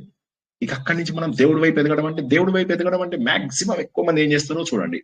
తిరుపతికి వెళ్తారు, విఐపి దర్శనము, ఒక పెద్ద ఏవో గెస్ట్ హౌసెస్ ఉంటాయి, అవి ఓన్లీ విఐపీలకే ఇస్తారు. ఆ విఐపి గెస్ట్ హౌస్లలో ఉంటారు. దేవుడి దగ్గర కూడా వీళ్ళు విఐపీలు. ఏం బతుకులండి వీళ్ళవి. దేవుడి దగ్గర వాళ్ళు విఐపీలట. దేవుడి దగ్గర విఐపీ లాగా ఉంటారు. వెళ్ళేసి అక్కడ మంచిగా గ్రాండ్ గా ఇది చేస్తారు. అక్కడికి వెళ్ళగానే దర్శనము ఇలా వెళ్తారు వాళ్ళు. దాన్ని ఇలా దేవుడికి ఇలా అంటే దేవుడికి కూడా ఏదో దండం పెట్టాలి కాబట్టి పెడతారు. కానీ వీళ్ళు అదేదో పెద్ద దీనికి కాదు, వాళ్ళకి నిజంగా భక్తుని కాదు. బయటకు వచ్చి దేవుడితో ఫోటోలు దిగుతారు. దిగేసి అందరికి ఏంటది ఆ ఒక్క చోట మాత్రము మంచి డ్రెస్సులు వేసుకొని ఫోటో దిగుతారు. చక్కగా తెల్లటి కండువా అవి ఇవి వేసుకొని నిజమైన భక్తుడేమో అనుకునేలాగా దిగుతారు. అయిపోయింది. 10 నిమిషాలు దేవుడి దగ్గర ఉండొచ్చారు. దానికోసం 3 రోజులు అనమాట. దానికోసం ఒక ఫ్లైట్ ఇటు అటు తిరగడానికి ఒక కారు, ఇలా గొప్పతనాలు ఎప్పటికొస్తది ఆనందం? ఎప్పటికొస్తది? చిన్న చిన్న విషయాలలో ఆనందం ఎలా అంటే ఈ అనవసరమైన గలీజు విషయాలలో ఆనందం తెచ్చుకుంటే ప్రకృతి మనకి ఇస్తున్నటువంటి సహజమైనటువంటి విషయాలలో మనం ఆనందం పొందలేము. కొన్ని రోజులకు ఆ విషయం అందరికీ తెలుస్తుంది. ఈ విషయం కొద్దిగా జాగ్రత్త కదా, మళ్ళీ 2 సార్లు చెప్తాను ఇది. వస్తువుల లోపల మనం సంతోషాన్ని వెతుక్కుంటూ ఉన్నాం. ఆ సంతోషం దొరకదు. కొన్ని రోజులు ప్రయత్నం చేస్తాం. అప్పుడు మనకేమనిపిస్తుంది అంటే ప్రకృతి సౌందర్యమే మంచిది కదా. అప్పుడు ఏం చేస్తాం? వెళ్ళిపోతాం. ఏ ఈషా ఫౌండేషన్ కో, ఏ ఆర్ట్ ఆఫ్ లివింగ్ వాళ్ళ సెంటర్ కో, ఏ కన్నా శాంతివనంకో వెళ్తాం. వెళ్తే ఉంది మన ఇల్లు లాగానే ఉంటుంది. అక్కడ మన లోపల అన్ని మన ఇల్లు లాగానే ఉంటాయి. ఏం పెద్ద తేడా ఉండదు. అదే bedroom, AC fittings, kitchen, hall. వాడు వెళ్ళి ఏం చేస్తాడు? మొత్తం అదంతా తిరుగుతాడు. అబ్బా చాలా బాగుందంటారు, వీడియోలు తీస్తారు. అక్కడ కూడా ప్రశాంతంగా ఉండరు వాళ్ళు. తర్వాత వెళ్తారు మెడిటేషన్ సెంటర్ లో 15 నిమిషాలు కూర్చుంటారు. వాళ్ళకి మెడిటేషన్ అంటే తెలియదు. ఊరికే అలా కూర్చొని ఇలా పెడతారు, దెయ్యాల్లాగా మొహాలు పెడతారు, పెట్టేసి వచ్చేస్తారు. కానీ వాళ్ళకి తెలుస్తోంది ఏంటంటే ఈ ప్రకృతికి దగ్గరగా ఉన్న వాళ్ళు ఆనందంగా ఉన్నారు అని చెప్పేసి తెలుస్తుంది. ఎవరైతే ప్రకృతికి దగ్గరగా ఉంటూ చాలా ఇదిగా ఉన్నారో వాళ్ళు ఆనందంగా ఉండడమే కాకుండా ఆరోగ్యంగా కూడా ఉంటారు. మేము ఒకసారి కూర్గు వెళ్ళాం. ఒక 10-15 ఏళ్ల కింద, 18 ఏళ్ల కింద, బహుశా 17 ఏళ్ల కింద సుమారుగా కూర్గు వెళ్తే, కూర్గు లోపల ఒక 5 days మేము క్లబ్ మహీంద్రాలో ఉన్నాము. 2 days కి మాకు అకామిడేషన్ దొరకలేదు. దొరకకపోతే అక్కడ లోకల్ గా హోమ్ స్టేలో ఉన్నాం అన్నమాట. మా ట్రావెల్ ఏజెంటే బుక్ చేశాడు అది. సరే, క్లబ్ మహీంద్రాలో ఉన్నంత వరకు బాగా ఎంజాయ్ చేసాము. తర్వాత హోమ్ స్టేకి వెళ్ళాము. వెళ్ళగానే అక్కడ ఎవరో నా ఏజ్ అప్పుడు అరౌండ్ 38-39 ఉంటుంది. సో ఆ టైంలో వాళ్ళు వచ్చిన వాళ్ళు, ఆ హోమ్ స్టే వాళ్ళు ఉంటారు, వాళ్ళు మాట్లాడుతూ ఉన్నారు. వాళ్ళని చూస్తే మా రెండో అన్నయ్య ఆ ఏజ్ లో ఉన్నట్టుగా ఉన్నారు. అంతా మాట్లాడిన తర్వాత మళ్ళీ రాత్రి మేము తింటుంటే వాళ్ళు కూడా వచ్చి మాకు కంపెనీ ఇచ్చి మాట్లాడుతుంటే ఇటు ఏం చేస్తామంటే నేను ఇలా సాఫ్ట్వేర్ అది చెప్తుంటే వాళ్ళు వెంటనే చెప్తున్నారు వాళ్ళ కొడుకు డాక్టరు, కూతురు ఇంజనీరు ఈ కంపెనీలో. ఏంది నేను ఆశ్చర్యపోయాను. ఏంది మీ పిల్లల వయసు ఎంత అంటే 35-30 ఇలా చెప్తున్నారు. నేను వాళ్ళ వయసే ఏమన్నా 40-45 మధ్యలో ఉంటారేమో. వాళ్ళు చెప్తున్నారు ఆయనకేమో 67 అట, ఆవిడకి 60, 59 ఎంతో 7-8 ఏళ్ళ డిఫరెన్స్ ఉంది వాళ్ళిద్దరికి. నేను ఒక్కసారిగా గతుక్కుమన్నాను. వాళ్ళు అంత ఏజ్ తక్కువ అనిపించడమా? మళ్ళీ నేను ఒక్కడిని అనుకుంటే కాదు, నేను మా ధర్మపత్ని మేమందరం అలాగే అనుకున్నాం. ఇదేంటి ఇంత ఇలా ఉన్నారు? వాళ్ళు ఉన్నదంతా కూడా ఏంటి? ఆ ప్రకృతి లోపల ఉన్నారు. వాళ్ళు ఆ చెట్ల లోపల ఉన్నారు. ఆ ప్రకృతితో పాటే వాళ్ళ జీవితం వెళ్తుంది. ఈ శరీరం ఉంది కదా, ఈ శరీరం కూడా తొందరగా పాడు కాదు. ఇవన్నీ సెల్స్ ఉంటాయి కదా, ఆ సెల్స్ కూడా ఏమైతాయంటే మనకి ఇక్కడ బయట డస్ట్ కి, తర్వాత స్మోక్ కి, తర్వాత ఇక్కడ ఉన్నటువంటి పొల్యూషన్ కి ఇది తొందరగా పాడైపోతూ ఉంటాయి. మనం వెళ్ళి ఫేషియల్స్ చేయించుకుంటాం కదా, మనం అంటే సార్ మీరు కూడా చేయించుకుంటారా అని అడగకండి, నేను చేయించుకోను. సో చేయించుకుంటాం కదా, చేయించుకుని కొంత తీసేయగలుగుతాం కానీ మొత్తం పోదు అది. దాంతో ఏమైతుంది? తొందరగా మొహము ముసలిది అయిపోతుంది. తొందరగా ముసలిది అయిపోతుంది శరీరం. వాళ్ళకేమవుతుంది? ప్రకృతితో పాటు ఉంటారు. డీజనరేషన్ ప్రాసెస్ అంటారు. ఆ డీజనరేషన్ ప్రాసెస్ అనేది జరగదు వాళ్ళకి. జరగకపోవడం వల్ల ఏమైంది? వాళ్ళు చాలా ఆనందంగా ఉన్నారు, చాలా హ్యాపీగా ఉన్నారు. వాళ్ళు కూడా ఏం చేస్తారు? ఇదే చూసుకుంటారు ఎంతసేపు. బ్యూటిఫుల్ ఇంగ్లీష్ మాట్లాడుతున్నారు వాళ్ళు. ఆవిడ ఈ ప్లాంటర్ ఎందుకు పెళ్లి చేసుకున్నాను అనే దానికి కారణం చెప్పింది. మా వాళ్ళందరినీ చూశాను, బయట అంతా ఉండి విధిగా లేదు, నేను ప్లాంటర్ని అంటే ఫార్మర్ని ప్లాంటర్ అన్నది ఆమె. ఈ ప్లాంటర్ని పెళ్లి చేసుకుంటాను అనుకున్నాను. ఎంత హ్యాపీగా ఉన్నారో వాళ్ళు. కావాలన్నప్పుడల్లా వాళ్ళు వేరే వేరే ఊర్లకి, దేశాలకు, వీటన్నిటికీ కూడా వాళ్ళు తిరిగే వాళ్ళు అన్నమాట. అంటే వాళ్ళ జీవితంలో ఏది వాళ్ళు పోగొట్టుకోలేదు. వాళ్ళు కావలసినవన్నీ కూడా సాధించగలుగుతున్నారు. కానీ ప్రకృతితో సహజీవనం చేస్తూ బతుకుతున్నారు.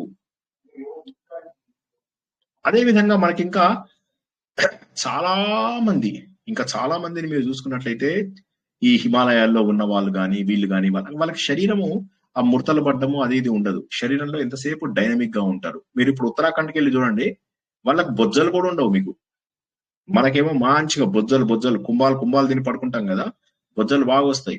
అదే మీరు ఉత్తరాఖండ్ లో చూడండి, చాలా చిన్న బొజ్జలు ఉంటాయి. అక్కడ అన్ని కొండ మీద ఇల్లు, ఇట్లా అన్ని కొండలే అన్నమాట. కొండలు. ఎవడన్నా వాళ్ళ ఇంటికి డిన్నర్ కి పిలిచారంటే మన పని అయినట్టే. 2 కొండలు దిగి 3 కొండలు ఎక్కాలి.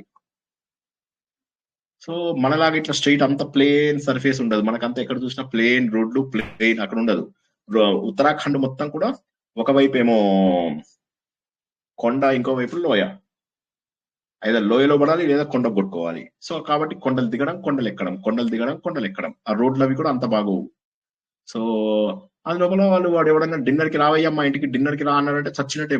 ఆ డిన్నర్ కి వెళ్ళి వచ్చే లోపల తిన్నదంతా అరిగిపోతుంది. సో కాబట్టి ప్రకృతికి అనుగుణంగా వెళ్తే అది చాలా బాగుంటుంది. ప్రకృతికి అనుగుణంగా వెళ్ళడం అనేటటువంటిది చాలా అదృష్టమైనటువంటిది. సో సూర్య కిరణాలతోటే మన జీవితాన్ని ప్రారంభించి సూర్య కిరణాలతోటే కనుక మన జీవితాన్ని కనుక కొనసాగించినట్లయితే చాలా చాలా ఉంటుంది. అదేంటంటే ఒక రోజులో ఇది ఆత్మ జ్ఞానం అనేటటువంటిది టక్ అని ఇక్కడ రావడం లేదు.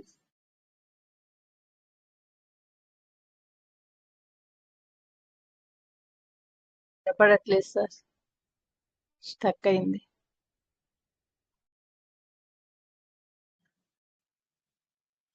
కట్ అయిందండి? కనిపిస్తుందా? కట్ అయిందా? కనిపిస్తుందా? ఇప్పుడు వస్తుంది సార్. అదే నాకు ఇక్కడ కట్ అయిపోయింది. సారీ. తర్వాత ఇప్పుడు ఏమైంది ఇక్కడ మళ్ళీ మనం చూసుకున్నట్లయితే సూర్యుడి పూజ అనేటటువంటిది పువ్వుల పూజ కాదు, ఏదో అర్చన కాదు, ఏదో బాహ్య ఆచారం కాదు. మన ఏకాగ్రత, మన హృదయం లోపల నిలుపుకోవడం, మన శ్వాసలో నిలుపుకోవడం, మన హృదయ స్పందనలో నిలుపుకోవడం, మన ఆలోచనలో నిలుపుకోవడం. వీటన్నిటికీ కారణమైనటువంటిది ఒకటే శక్తి. చూడండి, శ్వాస, హృదయ స్పందన, మన మనస్సులో ఉన్నటువంటి ఆలోచనలు, వీటన్నిటికీ కూడా కారణం అదే. ఆ శక్తిని రామ గుర్తించు, ఆ శక్తిని రామ నువ్వు గుర్తించు. ఇది మామూలు శక్తి కాదు. ఎట్లా ఒక్క మాట కూడా అయినా నువ్వు బాణం ఉంది కదా బ్రహ్మాస్త్రం తీసి వేసేయి అని చెప్పేసి అనడం లేదు ఆయన. ఏమంటాడు? ఆదిత్య హృదయం ద్వారా ముందు ఉత్తేజితుడు అయిన తర్వాత అప్పుడు నువ్వు చెయ్యాలి. ఆ భగవంతుడి పైననే నీ ఆలోచనలు పెట్టుకో, నిరంతరము యాక్టివ్ గా ఉండు. ఆ చైతన్యము ఓం తత్సవితురు భర్గోదేవస్య ధీమహి ధియోయోనః ప్రచోదయాత్, భర్గోదేవస్య ధీమహి ధియోయోనః ప్రచోదయాత్. బాహ్యంగా ఉన్నటువంటి చైతన్యము నా అంతరంగంగా హృదయంలోకి రావాలి అని చెప్పేసి ఆలోచించవయ్యా. రాజ్యాలను పరిపాలిస్తున్నాడు రాజు అంటే అబ్బా మస్తు కష్టపెడతాడండి రాజు.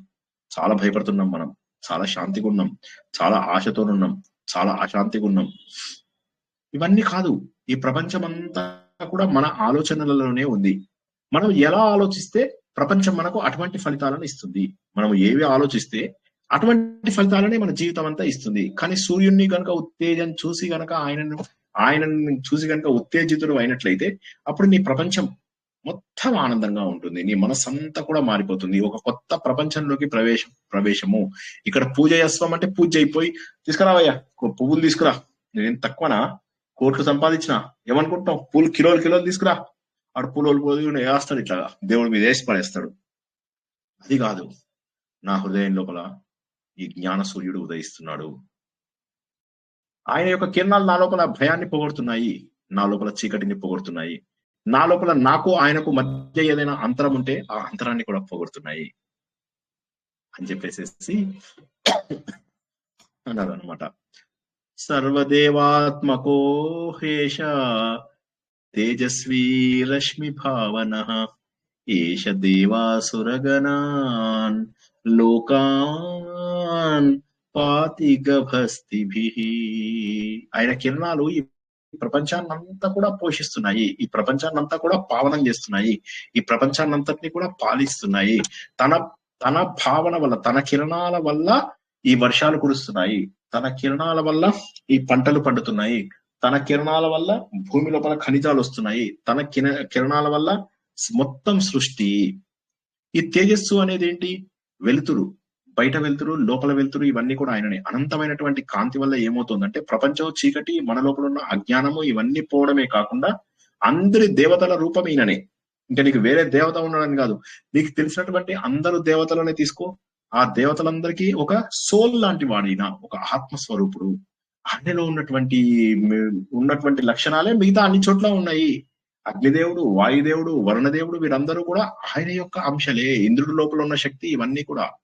కాబట్టి ఈ తీక్షణమైనటువంటి కిరణాలతో ఈ ప్రపంచం అంతా కూడా నడిపిస్తున్నాడు. ఈయన మామూలు మనిషి కాదు. కాబట్టి ఇది మనం గుర్తుంచుకోవాలి. మన లోపల ఉన్నటువంటి ఒక సంకల్ప శక్తి, ఇంద్రియాల శక్తి ఏదైతే ఉన్నదో ఆ ఇంద్రుడు, అది కూడా ఈయననే. అగ్ని అనేటటువంటి మనకు జ్ఞానం అనేటటువంటిది ఏదైతే ఉందో అది కూడా ఈయననే. నియమాలను పాటింపజేసేటటువంటి వరుణుడు ఎవరైతే ఉన్నారో ఆయన కూడా ఈయననే.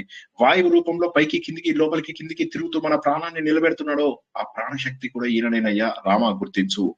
ఇక చంద్రుడు రూపం లోపల సోముడుగా మనకు కనిపిస్తున్నాడు. దదిశంక తుషారాభం క్షీరోదార్ణ సంబరం నమామి సోమం శంభోర్ మకుటపు, మధ్యలో పదం మర్చిపోయాం. నమామి శశినం సోమం శంభోర్ మకుటం భూషణం. సో అటువంటి చంద్రుడు ఎవరైతే ఉన్నారో అది కూడా ఈయననే కదనయ్యా. ఆ తత్వం మాటలు కాదది, అది ఆనందం, మనస్సుకి ఆనందాన్ని ఇచ్చేటటువంటి ఆ చంద్రుడు ఈయననే. శరీరంలో 98.4 degrees టెంపరేచర్ ఇచ్చేటటువంటి వాడు ఈయననే. అన్ని దేవతల యొక్క స్వరూపం ఈయననే. అన్ని ఒకటే చైతన్యం కానీ డిఫరెంట్ పనులు చేస్తుంది. నా శరీరంలో ఆ చైతన్యం వెళ్ళిపోయిందంటే నా కళ్ళు చూడలేవు, చెవులు వినలేవు, ముక్కు వాసన చూడలేదు. కాబట్టి నా లోపల ఉన్న ఒకే ఒక శక్తి ఏదైతే ఉందో ఆ శక్తి చైతన్యం ఏదైతే ఉందో అది ఎవరో కాదు, సూర్యుడే. ఆయన వల్ల ఏమవుతుంది, నీకు లైఫ్ లోపల ఒక క్లారిటీ,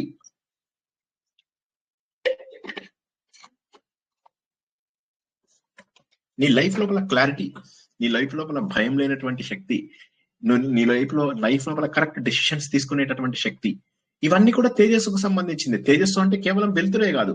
తేజస్సు అంటే మనం అక్కడ కూడా తెలుసు, ఓజస్ తేజోద్యుతిధరా అని చెప్పేసి మనం ఏదైతే విష్ణు సహస్రనామంలో తెలుసుకున్నామో అక్కడ తేజస్సు అంటే సకల డెసిషన్స్ తీసుకోగలిగేటటువంటి శౌర్య పరాక్రమం కూడా తేజస్సు అని చెప్పి తెలుసుకున్నాం. సో జ్ఞానము వచ్చిన మరుక్షణము నీ లోపల తేజస్సు వచ్చినట్టే. తేజస్సు అంటే ఏంటయ్యా అంటే జ్ఞానము పనిచేస్తుంది అని తెలుసుకోవడమే తేజస్సు. మళ్ళొకసారి చెప్తా, తేజస్సు అంటే ఏంటయ్యా? తేజస్వి. ఎవరైనా మనం పెట్టుకుంటాం పేరు తేజస్వి. తేజస్వి అంటే ఏంటో తెలుసాయ్యా? నీ లోపల జ్ఞానం వచ్చినటువంటి తరుణమే తేజస్వి. అలాగా. సో ఈ రశ్మి భావన అంటే కిరణాలను పుట్టించేవాడు. కిరణాలను పుట్టించడం అంటే ఏంటి? భావన అంటే పుట్టించేవాడు, ఉంచేవాడు అని చెప్పేసి మీనింగ్ అనమాట. అవన్నీ కూడా ఆయన ఈ కిరణాలన్నింటినీ కూడా ఉంచడము అంటే ఏంటంటే మన అందరి జీవితాల్లో కూడా ఉంచడం, మన అందరికీ కూడా సరైన దారి చూపించడము. ఇవన్నీ దేవతలు అసురులు మన అందరికీ తెలిసినట్టే. మన లోపల ఉన్న సాత్విక గుణాలు దేవగుణాలు, రాజస గుణాలు రాక్షస గుణాలు, ఈ అన్ని రకాల గుణాలకు కూడా ఆయననే మూల కారణం. కానీ మనం ఏం చేయాలి? మంచిని చెడుని కూడా పోషిస్తున్నటువంటి ఆ చైతన్యం ఏదైతే ఉన్నదో అది న్యూట్రాలిటీ మెయింటైన్ చేస్తుంది. కాబట్టి కానీ మనం ఏం చేయాలి?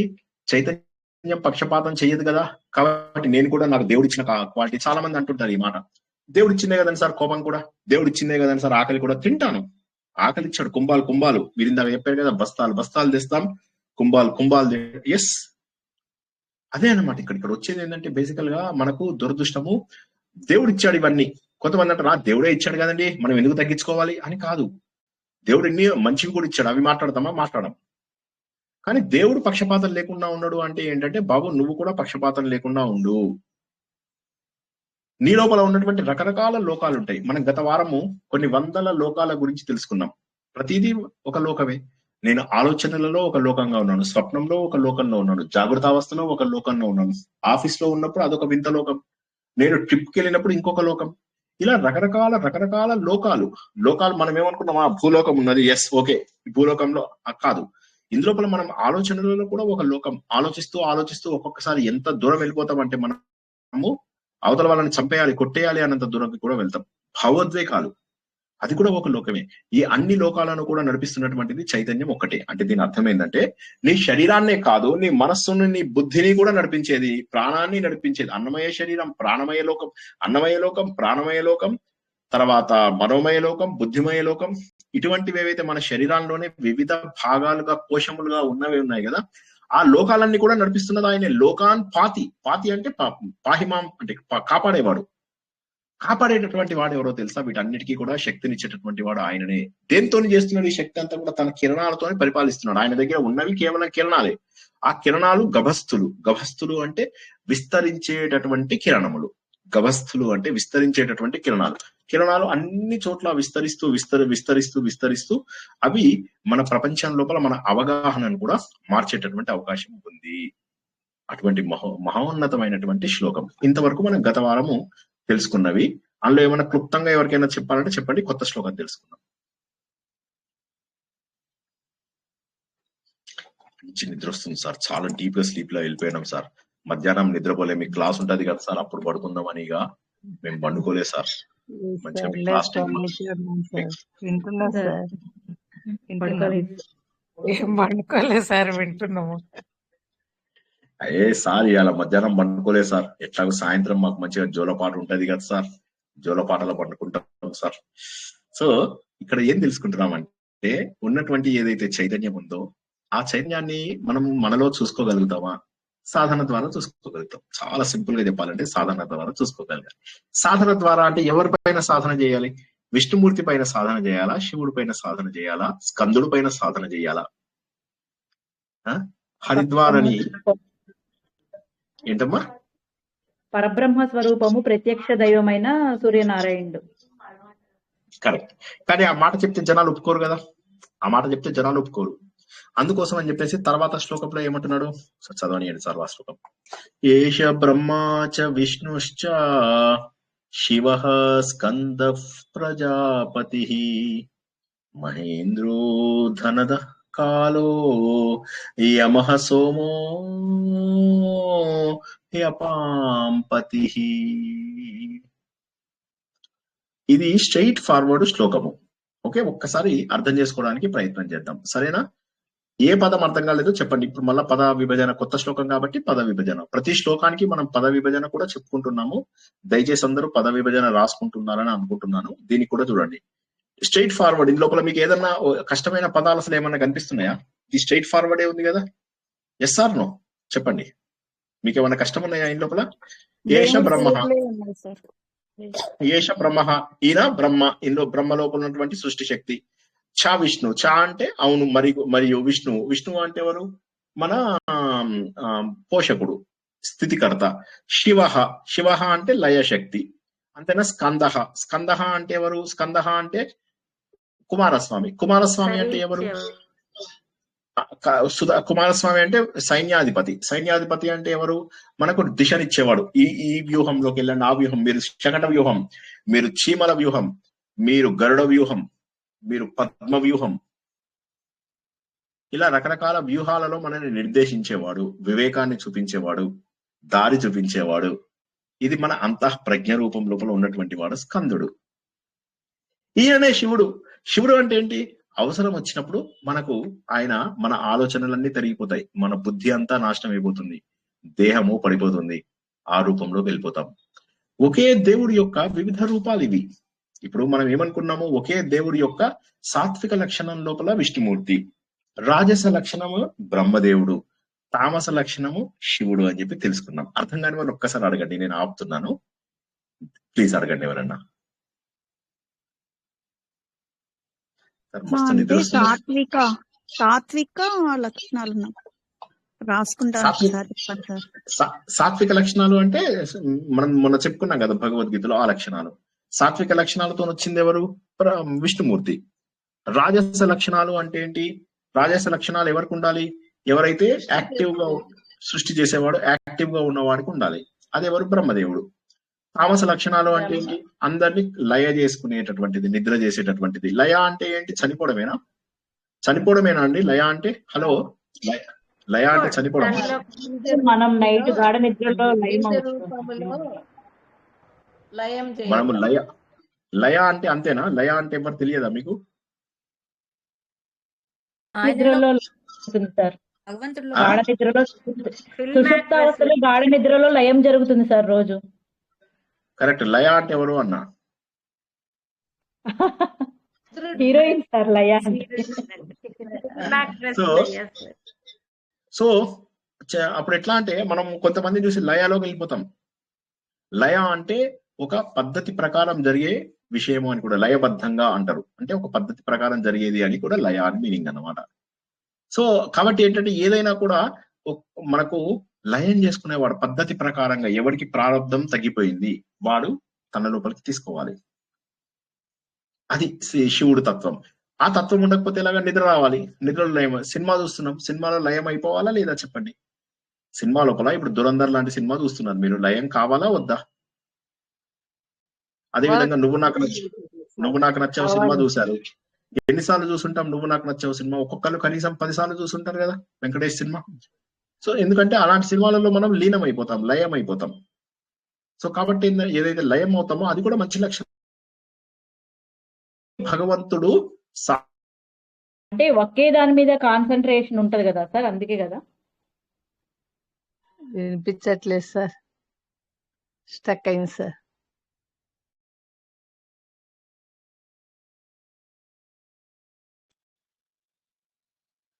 వినిపిస్తుందా, కట్ అయిందా? ఇప్పుడు ఇప్పుడు వస్తుంది వస్తుంది సార్. సార్. సార్, లీనం అవ్వడము లయం అంటే రెండు ఒకటేనా సార్? చిన్న చిన్న తేడాతో ఒకటే, చిన్న తేడాతో ప్రస్తుతానికి ఒకటే. ఇప్పుడు ఇక్కడ ఏమవుతుంది, మనని మనం మర్చిపోతున్నాం. అంటే నేను శరీరాన్ని అని మర్చిపోతున్నాను, నేను మనస్సుని అని మర్చిపోతున్నాను. మనము హీరో పాత్రలోకి దూరిపోతాం, హీరోయిన్ పాత్రలోకి దూరిపోతాం, వాళ్ళలో లీనమైపోయాం. మనం లీనమైపోయాం పూర్తిగా. లయం అంటే మన ఎగ్జిస్టెన్స్ అసలు ఉండకుండా పోవడం, పూర్తిగా మన ఎగ్జిస్టెన్స్ లేకుండా పోవడం కంప్లీట్ గా. ఇవన్నీ కూడా భగవంతుడే చూసుకుంటున్నాడు. లీనము లయ అనేటటువంటివి ఏవైతే మనం చెప్పుకుంటున్నామో అవి మనకు ప్రతిరోజు జరిగేటటువంటివి. అవి శివుడి లక్షణాలు. శివుడి లక్షణాలు లేదండి నాకు తమస్సు గుణం వద్దు శ్రీనివాస్ గారు అన్నారు అనుకోండి, నిద్రపోలేం. ఒక్క 2 రోజులు 3 రోజులు నిద్ర గనక ఆపుకుంటే అయిపోయినట్టే మన పని. సో చాలా కష్టం, చాలా కష్టం. మీకు అది తెలుసో తెలియదు, సైన్ఫెల్డ్ అని ఒక సీరియల్ ఉంది, అది యుఎస్ ది, చాలా పాతది. ఎవరైనా చూసారండి సైన్ఫెల్డ్? ఎవరైనా చూసిన వాళ్ళు ఉన్నారా ఇందులో? ఓకే. అందులోపల ఒక కమేడియన్ ఉంటాడు అనమాట, అతని పేరు క్రేమర్. అంటే వీళ్ళిద్దరు అందరి అపార్ట్మెంట్స్ అన్ని ఒకే దగ్గర ఉంటాయి అనమాట. అతను ఎప్పుడు ఎంట్రీనే సూపర్ ఫాస్ట్ గా ఎంటర్ అయిపోతుంటాడు. వచ్చేసేసి వాళ్ళతో చెప్తాడు, సైన్ఫీల్డ్ వాళ్ళ దీంట్లో వస్తాడు అనమాట. వచ్చేసి నేను ఒక కొత్త విషయం కనుక్కున్నా అంటాడు. ఏం కనుక్కున్నావు అంటే, నిద్ర మనం ఇట్లా ఒకేసారి 8 గంటలు 10 గంటలు 12 గంటలు 15 గంటలు పడుకోవడం మంచిది కాదు. దానివల్ల ఏమవుతుందంటే మనకు ఒక రోజు పోయింది. 12 గంటలు పడుకున్నాం అనుకో, సగం రోజు వెళ్ళిపోయింది. ఇప్పుడు 6 రోజులు నువ్వు జీవించావంటే యాక్చువల్గా నువ్వు 6 రోజులు జీవించినట్టు కాదు, 3 రోజులే కదా జీవించినట్టు అంటాడు. వీళ్ళంటారు కరెక్టే, మరి నువ్వు చెప్పేది ఏంటి అంటారు. అట్లా కాదు, ఎవ్రీ 4 అవర్స్ కి 1 గంట పడుకోవాలి. అలా పడుకుంటే ఏమవుతుంది, నువ్వు రోజు మొత్తం లోపల ఒక 3-4 గంటలే పడుకుంటావు. ఆ విధంగా ఏమైపోయింది, వారానికి నేను కనీసం 1-2 డేస్ మీకంటే ఎక్కువ బతికినట్టు లెక్క కదా అంటాడు. అని వాడు అన్నట్టుగానే వాడు అది ఇంప్లిమెంట్ చేస్తాడు. ఇంప్లిమెంట్ చేసేసరికి ఏమవుతుంది అంటే, అలాగా ఇంటర్మీడియట్ నిద్ర వల్ల ఓ రోజు వాడు ఎంత నిద్రలోకి వెళ్తాడంటే, ఒక అమ్మాయి వీళ్ళ రూమ్కి వస్తుంది అనమాట. వచ్చిన తర్వాత ఆమె భయపడుతుంది. భయపడి వీడు మాట్లాడుతూనే ఆమె మీద పడిపోతాడు. పడిపోగానే ఆమె చూస్తే వీడిది ఊపిరి ఆవట్లేదేమో అని భయపడుతుంది. భయపడి ఆమె ఏం చేస్తుంది, వీడిని తీసుకెళ్లి మరి ఎట్టాగా ఒక గోనె సంచిలో చుడతారు. గోనె సంచిలో చుట్టి వాడిని తీసుకెళ్లిపోయి అందులో న్యూయార్క్ అన్నమాట, ఆ హడ్సన్ రివర్ లో వాడేస్తారు. వాడిని చచ్చిపోయాడు అనుకుంటారు. వాడు నీళ్ళలో పడి ఒక్కసారిగా లేస్తాడు అన్నమాట. సో అట్లాగా మనం కనుక నిద్రమాట వినకపోతే అంతే సంగతులు. కాబట్టి శివుడు అంటే నాశకుడు కాదు. శివుడు అంటే ఎవరంటే, మనకు అనవసరమైనటువంటి ఆలోచనల నుంచి మనకి విశ్రాంతినిచ్చేటటువంటి వాడు, మన అహంకారాన్ని తగ్గించేవాడు. ఇక్కడ అహంకారం అంటే ఏంటండి, ఎవరైనా చెప్పండి? బ్యూటిఫుల్ పాయింట్స్ అండి ఇవాళ. నేను అనే భావన. కరెక్ట్. సో శివుడు ఎందుకు కావాలి అనే దానికి జవాబు ఏంది అంటే, శివుడు ఎందుకు కావాలండి? ఎవరైనా 3-4 కారణాలు చెప్పగలరా ఇప్పుడు శివుడు ఎందుకు కావాలో? నిద్ర కోసం, లయం కోసం. నిద్రపోతాము, నేను అనే భావన పోవడానికి, విశ్రాంతికి, విశ్రాంతి శారీరక మానసిక విశ్రాంతి కోసం. మనస్సు నిశ్శబ్దంలోకి వెళ్ళిపోతుంది, అనవసరమైనటువంటి ఆలోచనలు రావు. సో శరీరము వదిలేస్తాం, మనస్సును కూడా వదిలేస్తాం. దీన్నే శివతత్వము అంటారు. క్లియర్ గా అయిందా? ఈయన శివుడు అంటే ఈయన శివుడు రూపంలో ఉన్నటువంటిది ఈయననే. ఇక నిలుపుదల శక్తి అంటే విష్ణుమూర్తి అంటే ఎలా విష్ణుమూర్తి చెప్పండి? నేను ఇప్పుడు 50 సార్లు చెప్పాను ఈయనని విష్ణుమూర్తి అని ఎలా అన్నాం? ఇంకొక 5 minutes లో 10 minutes లో ముగించుకుందాం. పోషిస్తాడు, ఆయన కిరణాల ద్వారా సృష్టి అంతటిని పోషిస్తారు కదా సార్. ఆయన వల్లనే మొత్తం అన్ని పంటలు అన్ని పండుతాయి, అన్ని మనం వాటి మీదనే ఆధారపడి ఉంటాం కాబట్టి విష్ణుమూర్తి అంటారు. కరెక్ట్. అదే కాకుండా భూమి లోపల నుంచి వచ్చేటటువంటివన్నీ కూడా ఎవరి వల్ల వస్తున్నాయి? ఆయన వల్లనే వస్తున్నాయి కదా. భూమి లోపల నుంచి వస్తున్నవన్నీ కూడా ఆయన వల్లనే. కాబట్టి ఇవి మనకు దొరుకుతున్నటువంటి ప్రతిదీ కూడా ఆయన వల్లనే వర్షం పడుతుంది, ఆయన వల్లనే పంటలు పండుతున్నాయి, అన్ని ఆయన వల్లనే జరుగుతుంది. కాబట్టి విష్ణుమూర్తి అనే ఆయన అంటే తప్పేముంది? తప్పు లేదు. ఇక నెక్స్ట్ సృష్టించడము ఈయన వల్ల ఎలా జరుగుతుంది అంటే, బయట లోకాన్ని సృష్టించడము లోపల లోకాన్ని సృష్టించినటువంటిది ఈయననే. ఈయన లోపల గనక మనకు పొద్దున్న అవగానే టైంకి లేచి సూర్యుడితో మొదలై సూర్యుడితో ఎండ్ చేసుకున్నామంటే మన కార్యక్రమం లైఫ్ అంతా కూడా హ్యాపీగా ఉంటుంది. సో వాళ్ళు ఏం చెప్తారు అంటే మన శరీరంలో వచ్చేటటువంటి ప్రతి మార్పు కూడా సూర్యుడు ద్వారా మార్పు వస్తుంది. ఎందుకంటే ఈయన కాలస్వరూపుడు, తర్వాత కూడా తెలుస్తుంది మనకు నెక్స్ట్ లైన్ లో. ఈయన ఏంటంటే బయట కూర్చొని లోకంలో అందరినీ సృష్టించినటువంటి బ్రహ్మదేవుడు కాదయ్యా ఈయన. మన లోపల కొత్త భావము, కొత్త ఆలోచన, కొత్త ఆహారం తింటాం. ఆహారం తినడం వల్ల ఏమవుతుంది, మనకు ఆహారంలో మనకు శక్తి తయారవుతుంది. ఈ శక్తి ద్వారా ఏమవుతుంది, మళ్ళీ తర్వాత పిల్లలు, తర్వాత జనరేషన్ పుట్టడానికి అవకాశం ఉంది. అంటే ఈయన సృష్టికర్త అని చెప్పి చెప్పుకోవచ్చు కదా. మనము చనిపోయిన తర్వాత కారణ శరీరంగా మారిపోతాం. మారిపోయిన తర్వాత ఏమవుతాం, మేఘాల్లో కలుస్తాం, వర్షం ద్వారా కురుస్తాం, భూమి లోపల కలిసిపోతాం, తండ్రి శరీరంలోకి వెళ్తాము, ఆహార రూపంలో తల్లి శరీరంలోకి ప్రవేశిస్తాము. అంటే సృష్టికర్త ఎవరి వల్ల జరుగుతుందండి, సూర్యుడి వల్లనే కదా. సూర్యుడు చేయడం వల్లనే కదా ఇదంతా జరుగుతున్నది. సూర్యుడి వల్లనే కదా ఈ చక్రం అంతా కూడా తిరుగుతున్నది. సూర్యం వల్లనే కదా ఈ వర్షాలు పడడం, పంటలు పండడం, వర్షాలు కురవడం, పంటలు పండడం, ఇవన్నీ సూర్యుడి వల్లనే జరుగుతున్నాయి. సృష్టి ఇది బాహ్య సృష్టి. అంతర్ సృష్టి అంటే మన జీవితంలో వచ్చేటటువంటి ప్రతి ఉత్తేజకరమైనటువంటి భావన, ఆలోచన సూర్యుడి నుంచి వస్తాయి. అది మనను ఉత్తేజపరుస్తుంది. కాబట్టి ఆయన విష్ణుమూర్తి అని చెప్పొచ్చు, బ్రహ్మదేవుడు అని చెప్పొచ్చు, తర్వాత శివుడు అని కూడా చెప్పొచ్చు. అందుకని మనకు ఫస్ట్ 3 ఏమనుకున్నాం మనం, ఒకసారి శ్లోకం ఏది, ఏష బ్రహ్మా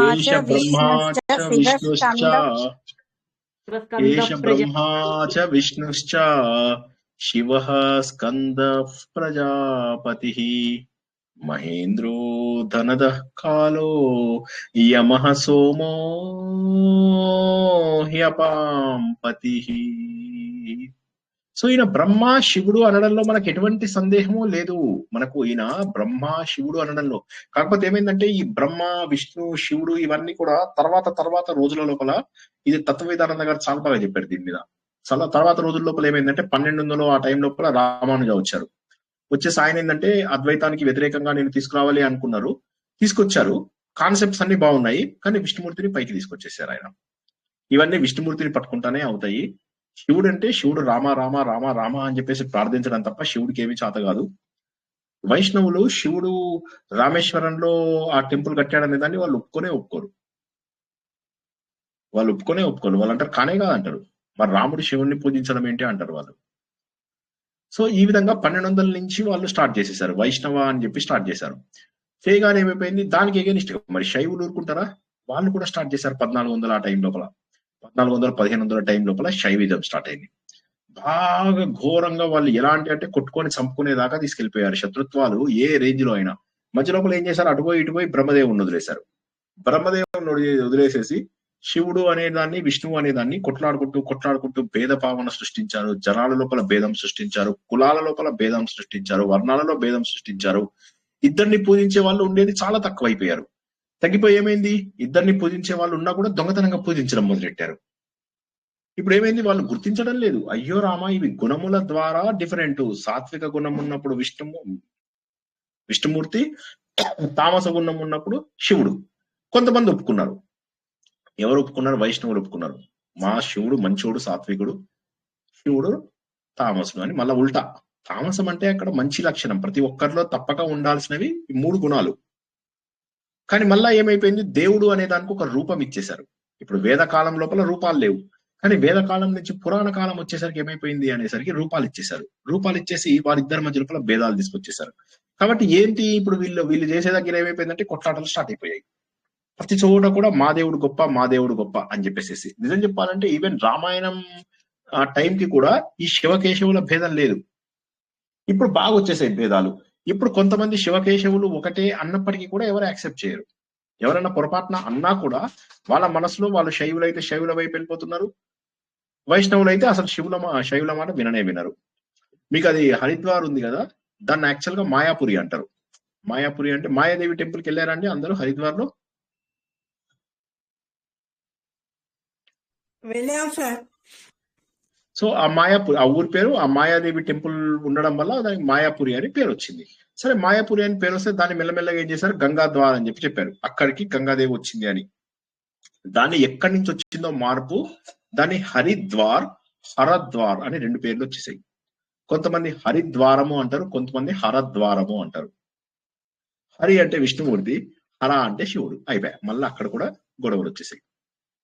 అంటే తెచ్చే వాళ్ళు, ఇది తత్వవిధానంద గారు చెప్పిన మాటలు చెప్తున్నాను, ఆయనకి క్రెడిట్ రావాలి కంపల్సరీగా. ఇలాంటి మాటలు ఆయన అద్భుతంగా చెప్తారు. ఆయన మాటలే నేను కేవలం నా మాటల్లో రిపీట్ చేస్తున్నాను అంతే.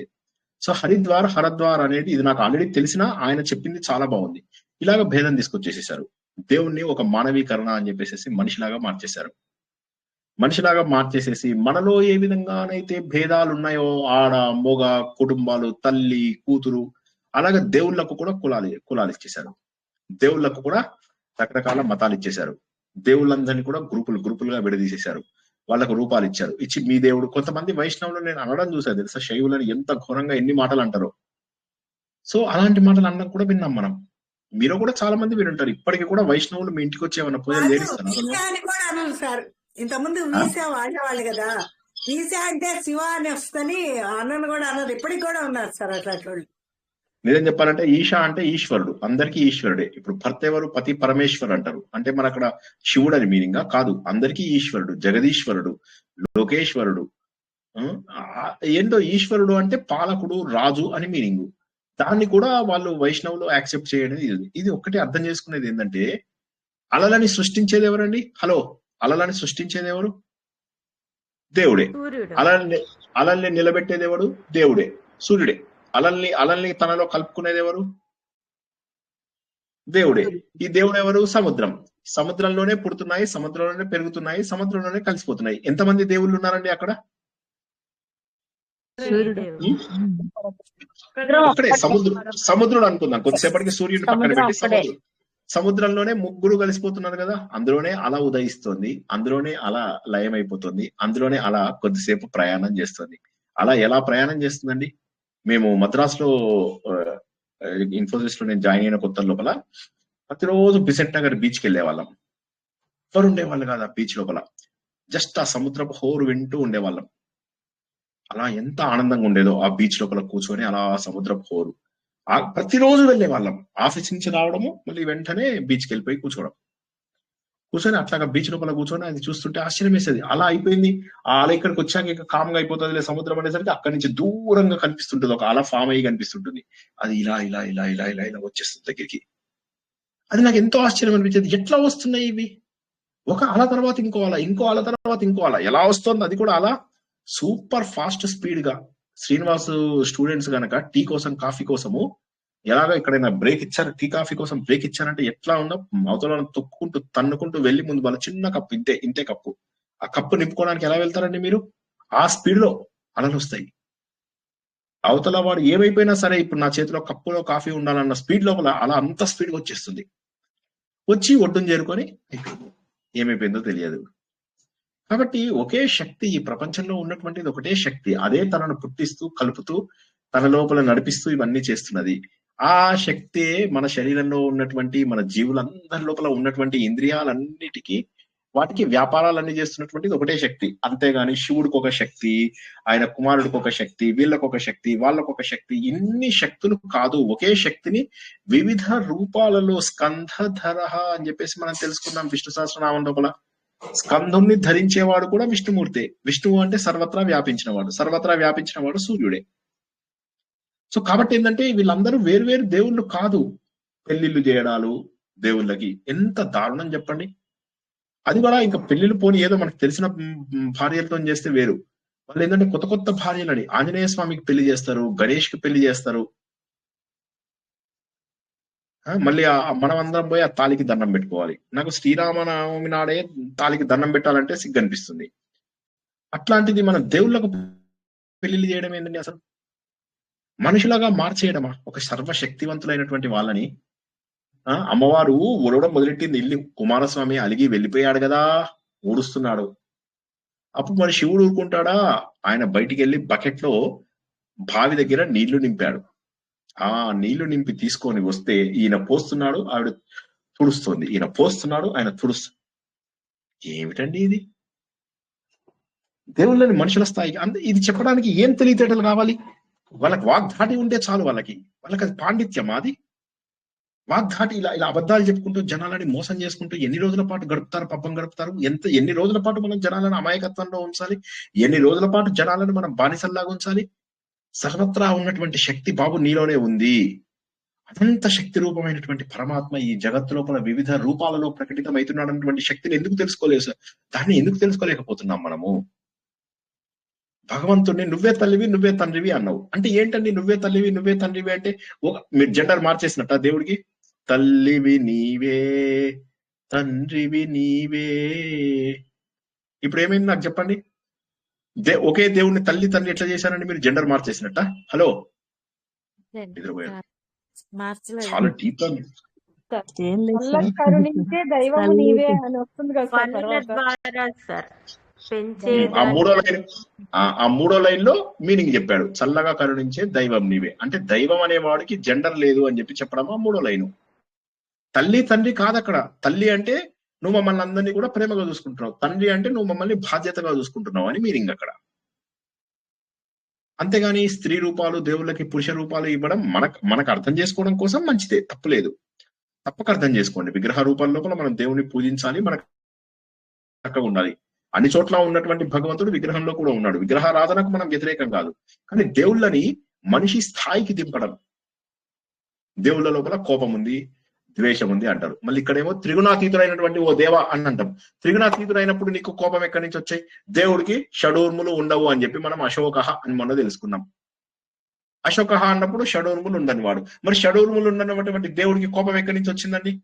విష్ణు సహస్రనామం లోపల మనం ఏం చెప్తున్నాము? అశోక తారణ అని చెప్పి చెప్పుకున్నాం కదా. అక్కడ మరి ఈ మార్పు చెందినటువంటి వ్యక్తి, లింగములు లేనటువంటి వ్యక్తి, ఇవన్నీ చెప్పుకున్నప్పుడు మళ్ళా ఎక్కడి నుంచి తీసుకొచ్చి పెట్టారండి ఇది?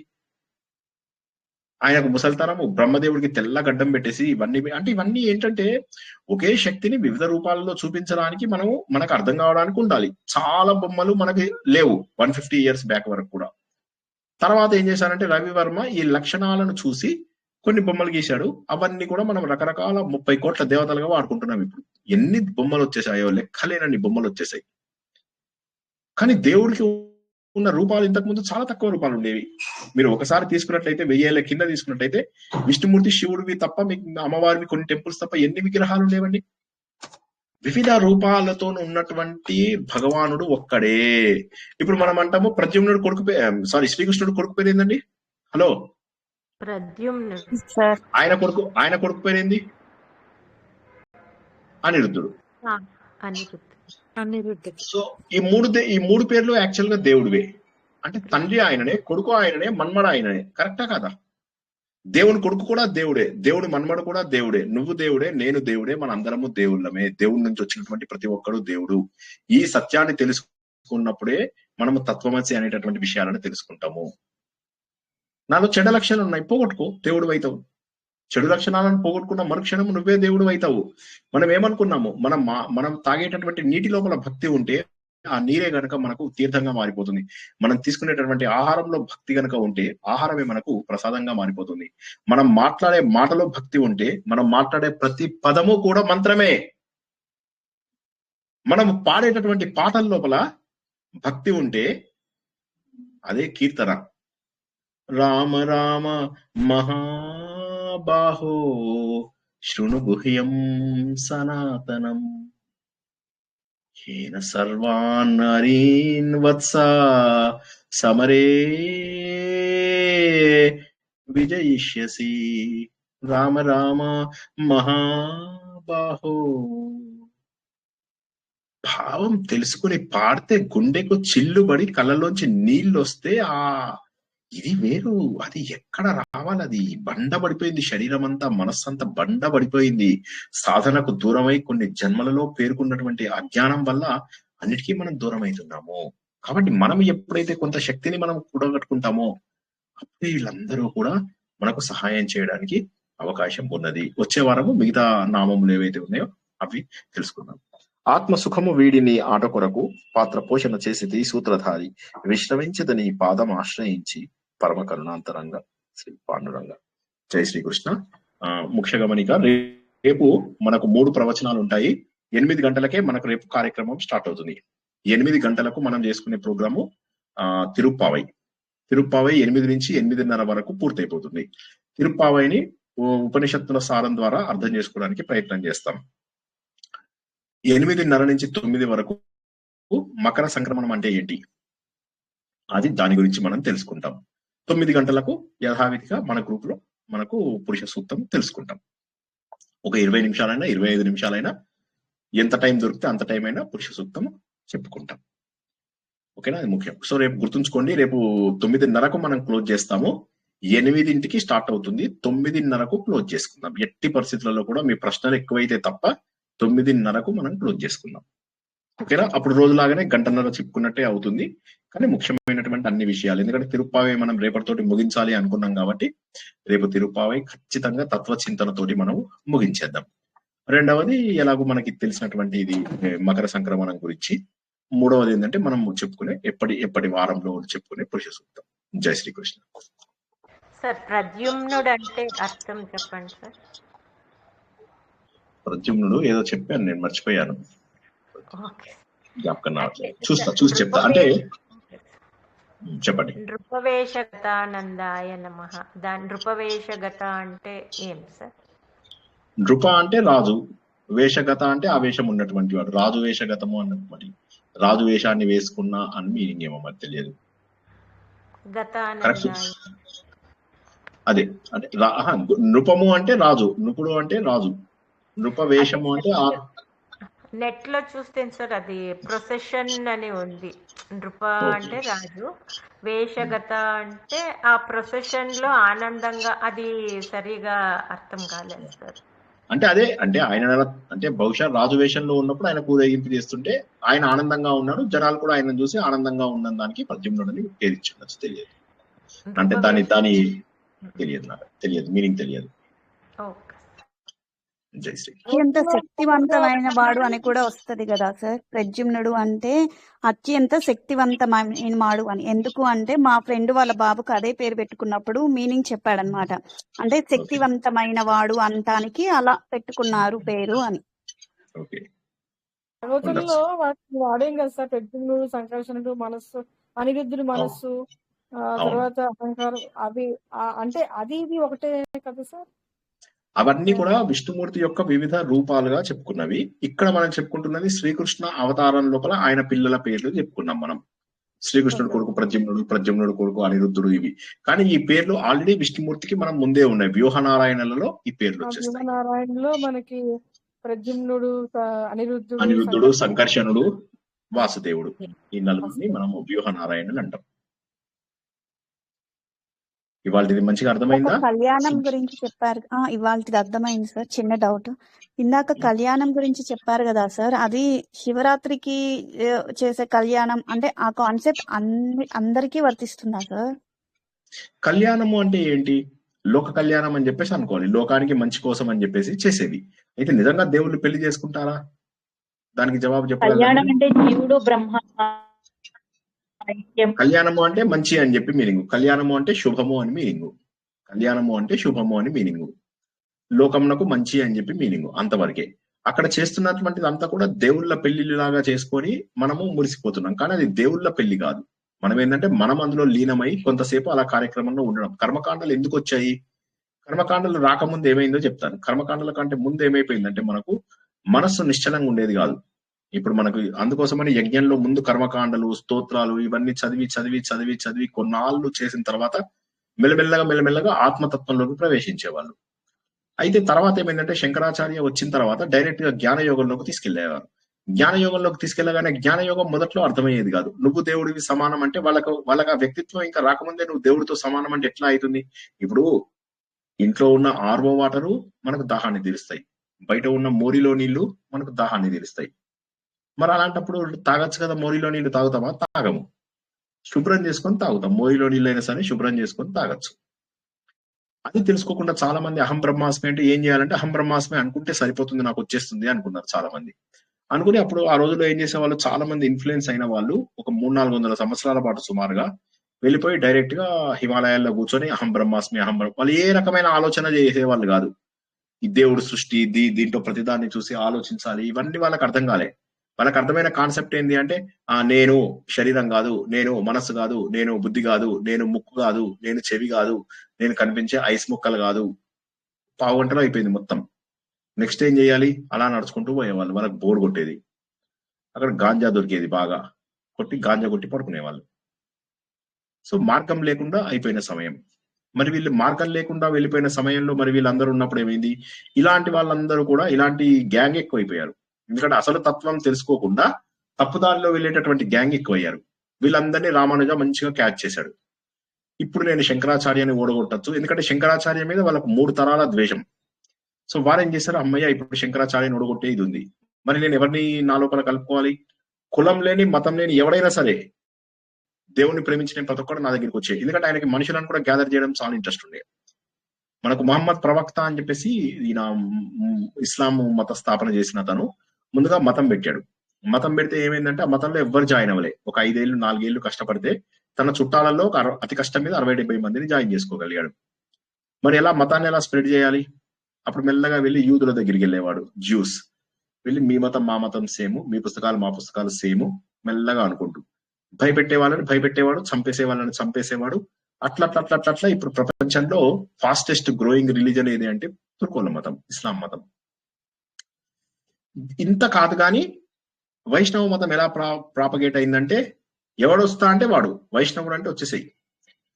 విష్ణుమూర్తిని నువ్వు ఇష్టపడితే చాలు, నువ్వు ఏమన్నా చేసుకో, విష్ణుమూర్తిని ఇష్టపడతావా లేదా? ఇప్పుడు ఇస్కాన్ చూడండి, హైయెస్ట్ మార్కెటింగ్. వాళ్ళలో వాళ్ళు ఇప్పుడు చచ్చేటుగా కొట్టుకుని ఎట్లా అయిపోయారంటే నీచాన్ స్థాయికి దిగిపోయారు. 3 గ్రూపులుగా తయారైపోయారు వరల్డ్ వైడ్. ఇప్పుడు ఇస్కాన్స్ చచ్చేటుగా కొట్టుకుంటున్నారు. ఇప్పుడు వాళ్ళలో వాళ్ళే డామినేషన్ కోసం కొట్టుకుంటున్నారు. వాళ్ళు ఏం చేశారు? విపరీతమైన మార్కెటింగ్ చేసుకుంటూ వైష్ణవ మతాన్ని చాలా పాపులర్ చేశారు. చేశారు. ఎవరైనా రావచ్చు వైష్ణవ మతంకి, ఎవరైనా చేయొచ్చు. కానీ నువ్వు చేయాల్సిందల్లా ఒకటే ఫేవర్, ఏంటంటే శివుని ఇంట్లో ఉంచొద్దు, గణపతిని ఇంట్లో ఉంచొద్దు, వేరే దేవుళ్ళని ఇంట్లో ఉంచొద్దు.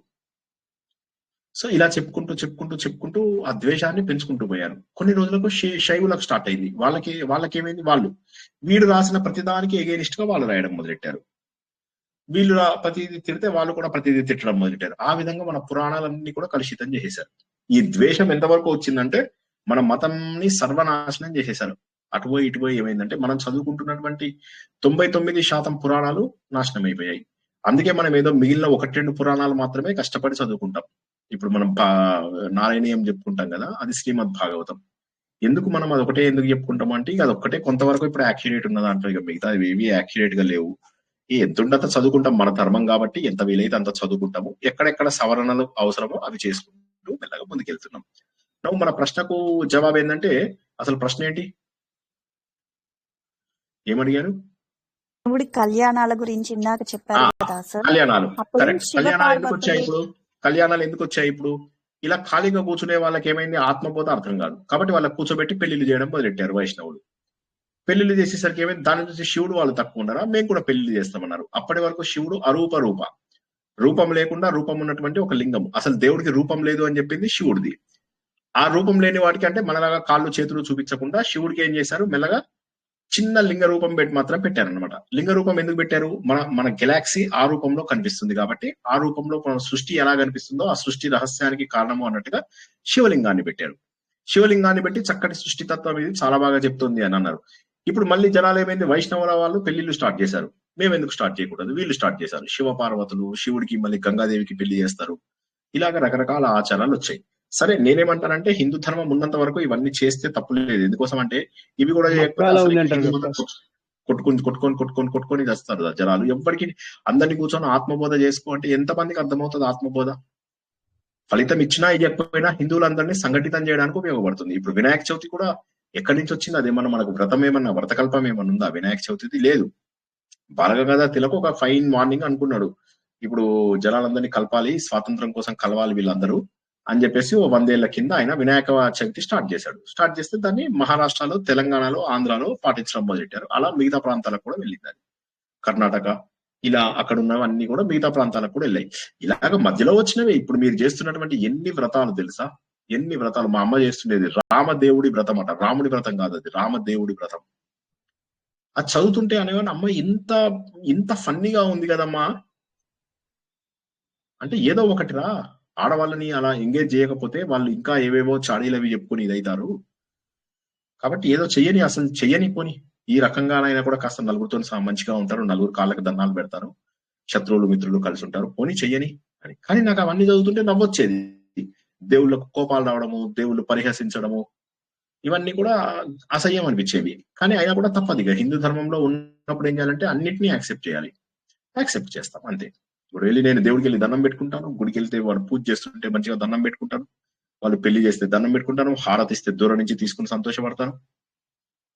తప్పదు. హిందూ ధర్మంలో ఉన్నంత వరకు ఆ ధర్మంలో కొన్ని ఇష్టమున్నా లేకున్నా ఆచరించాల్సిందే. కానీ ఎప్పుడైతే మనకు అహం బ్రహ్మాస్మి, తత్వమసి అర్థమవుతాయో, అర్థమైనప్పటి నుంచి ఇవన్నీ కూడా కొద్ది కొద్దిగా పొరలు విడిపోయినట్టుగా ఇవన్నీ తప్పని తెలుస్తూ ఉంటాయి. కాబట్టి వివాహాలు ఏవైతే ఉన్నాయో ఇవన్నీ కూడా పోటీగా పెట్టినటువంటివే గాని ఇన్ని పెళ్లిళ్ళు అవసరం లేదు దేవుళ్ళకి. జై శ్రీకృష్ణ. సార్ మక్కాలో శివలింగం ఉంది అంటారు కదా సార్? అది రూమర్ ఉంది, కరెక్టే. కాబా లోపల అది ఉందంటారు, శివలింగం ఉందంటారు.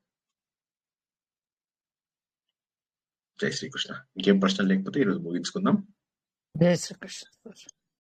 జై శ్రీకృష్ణ. శ్రీకృష్ణ సార్.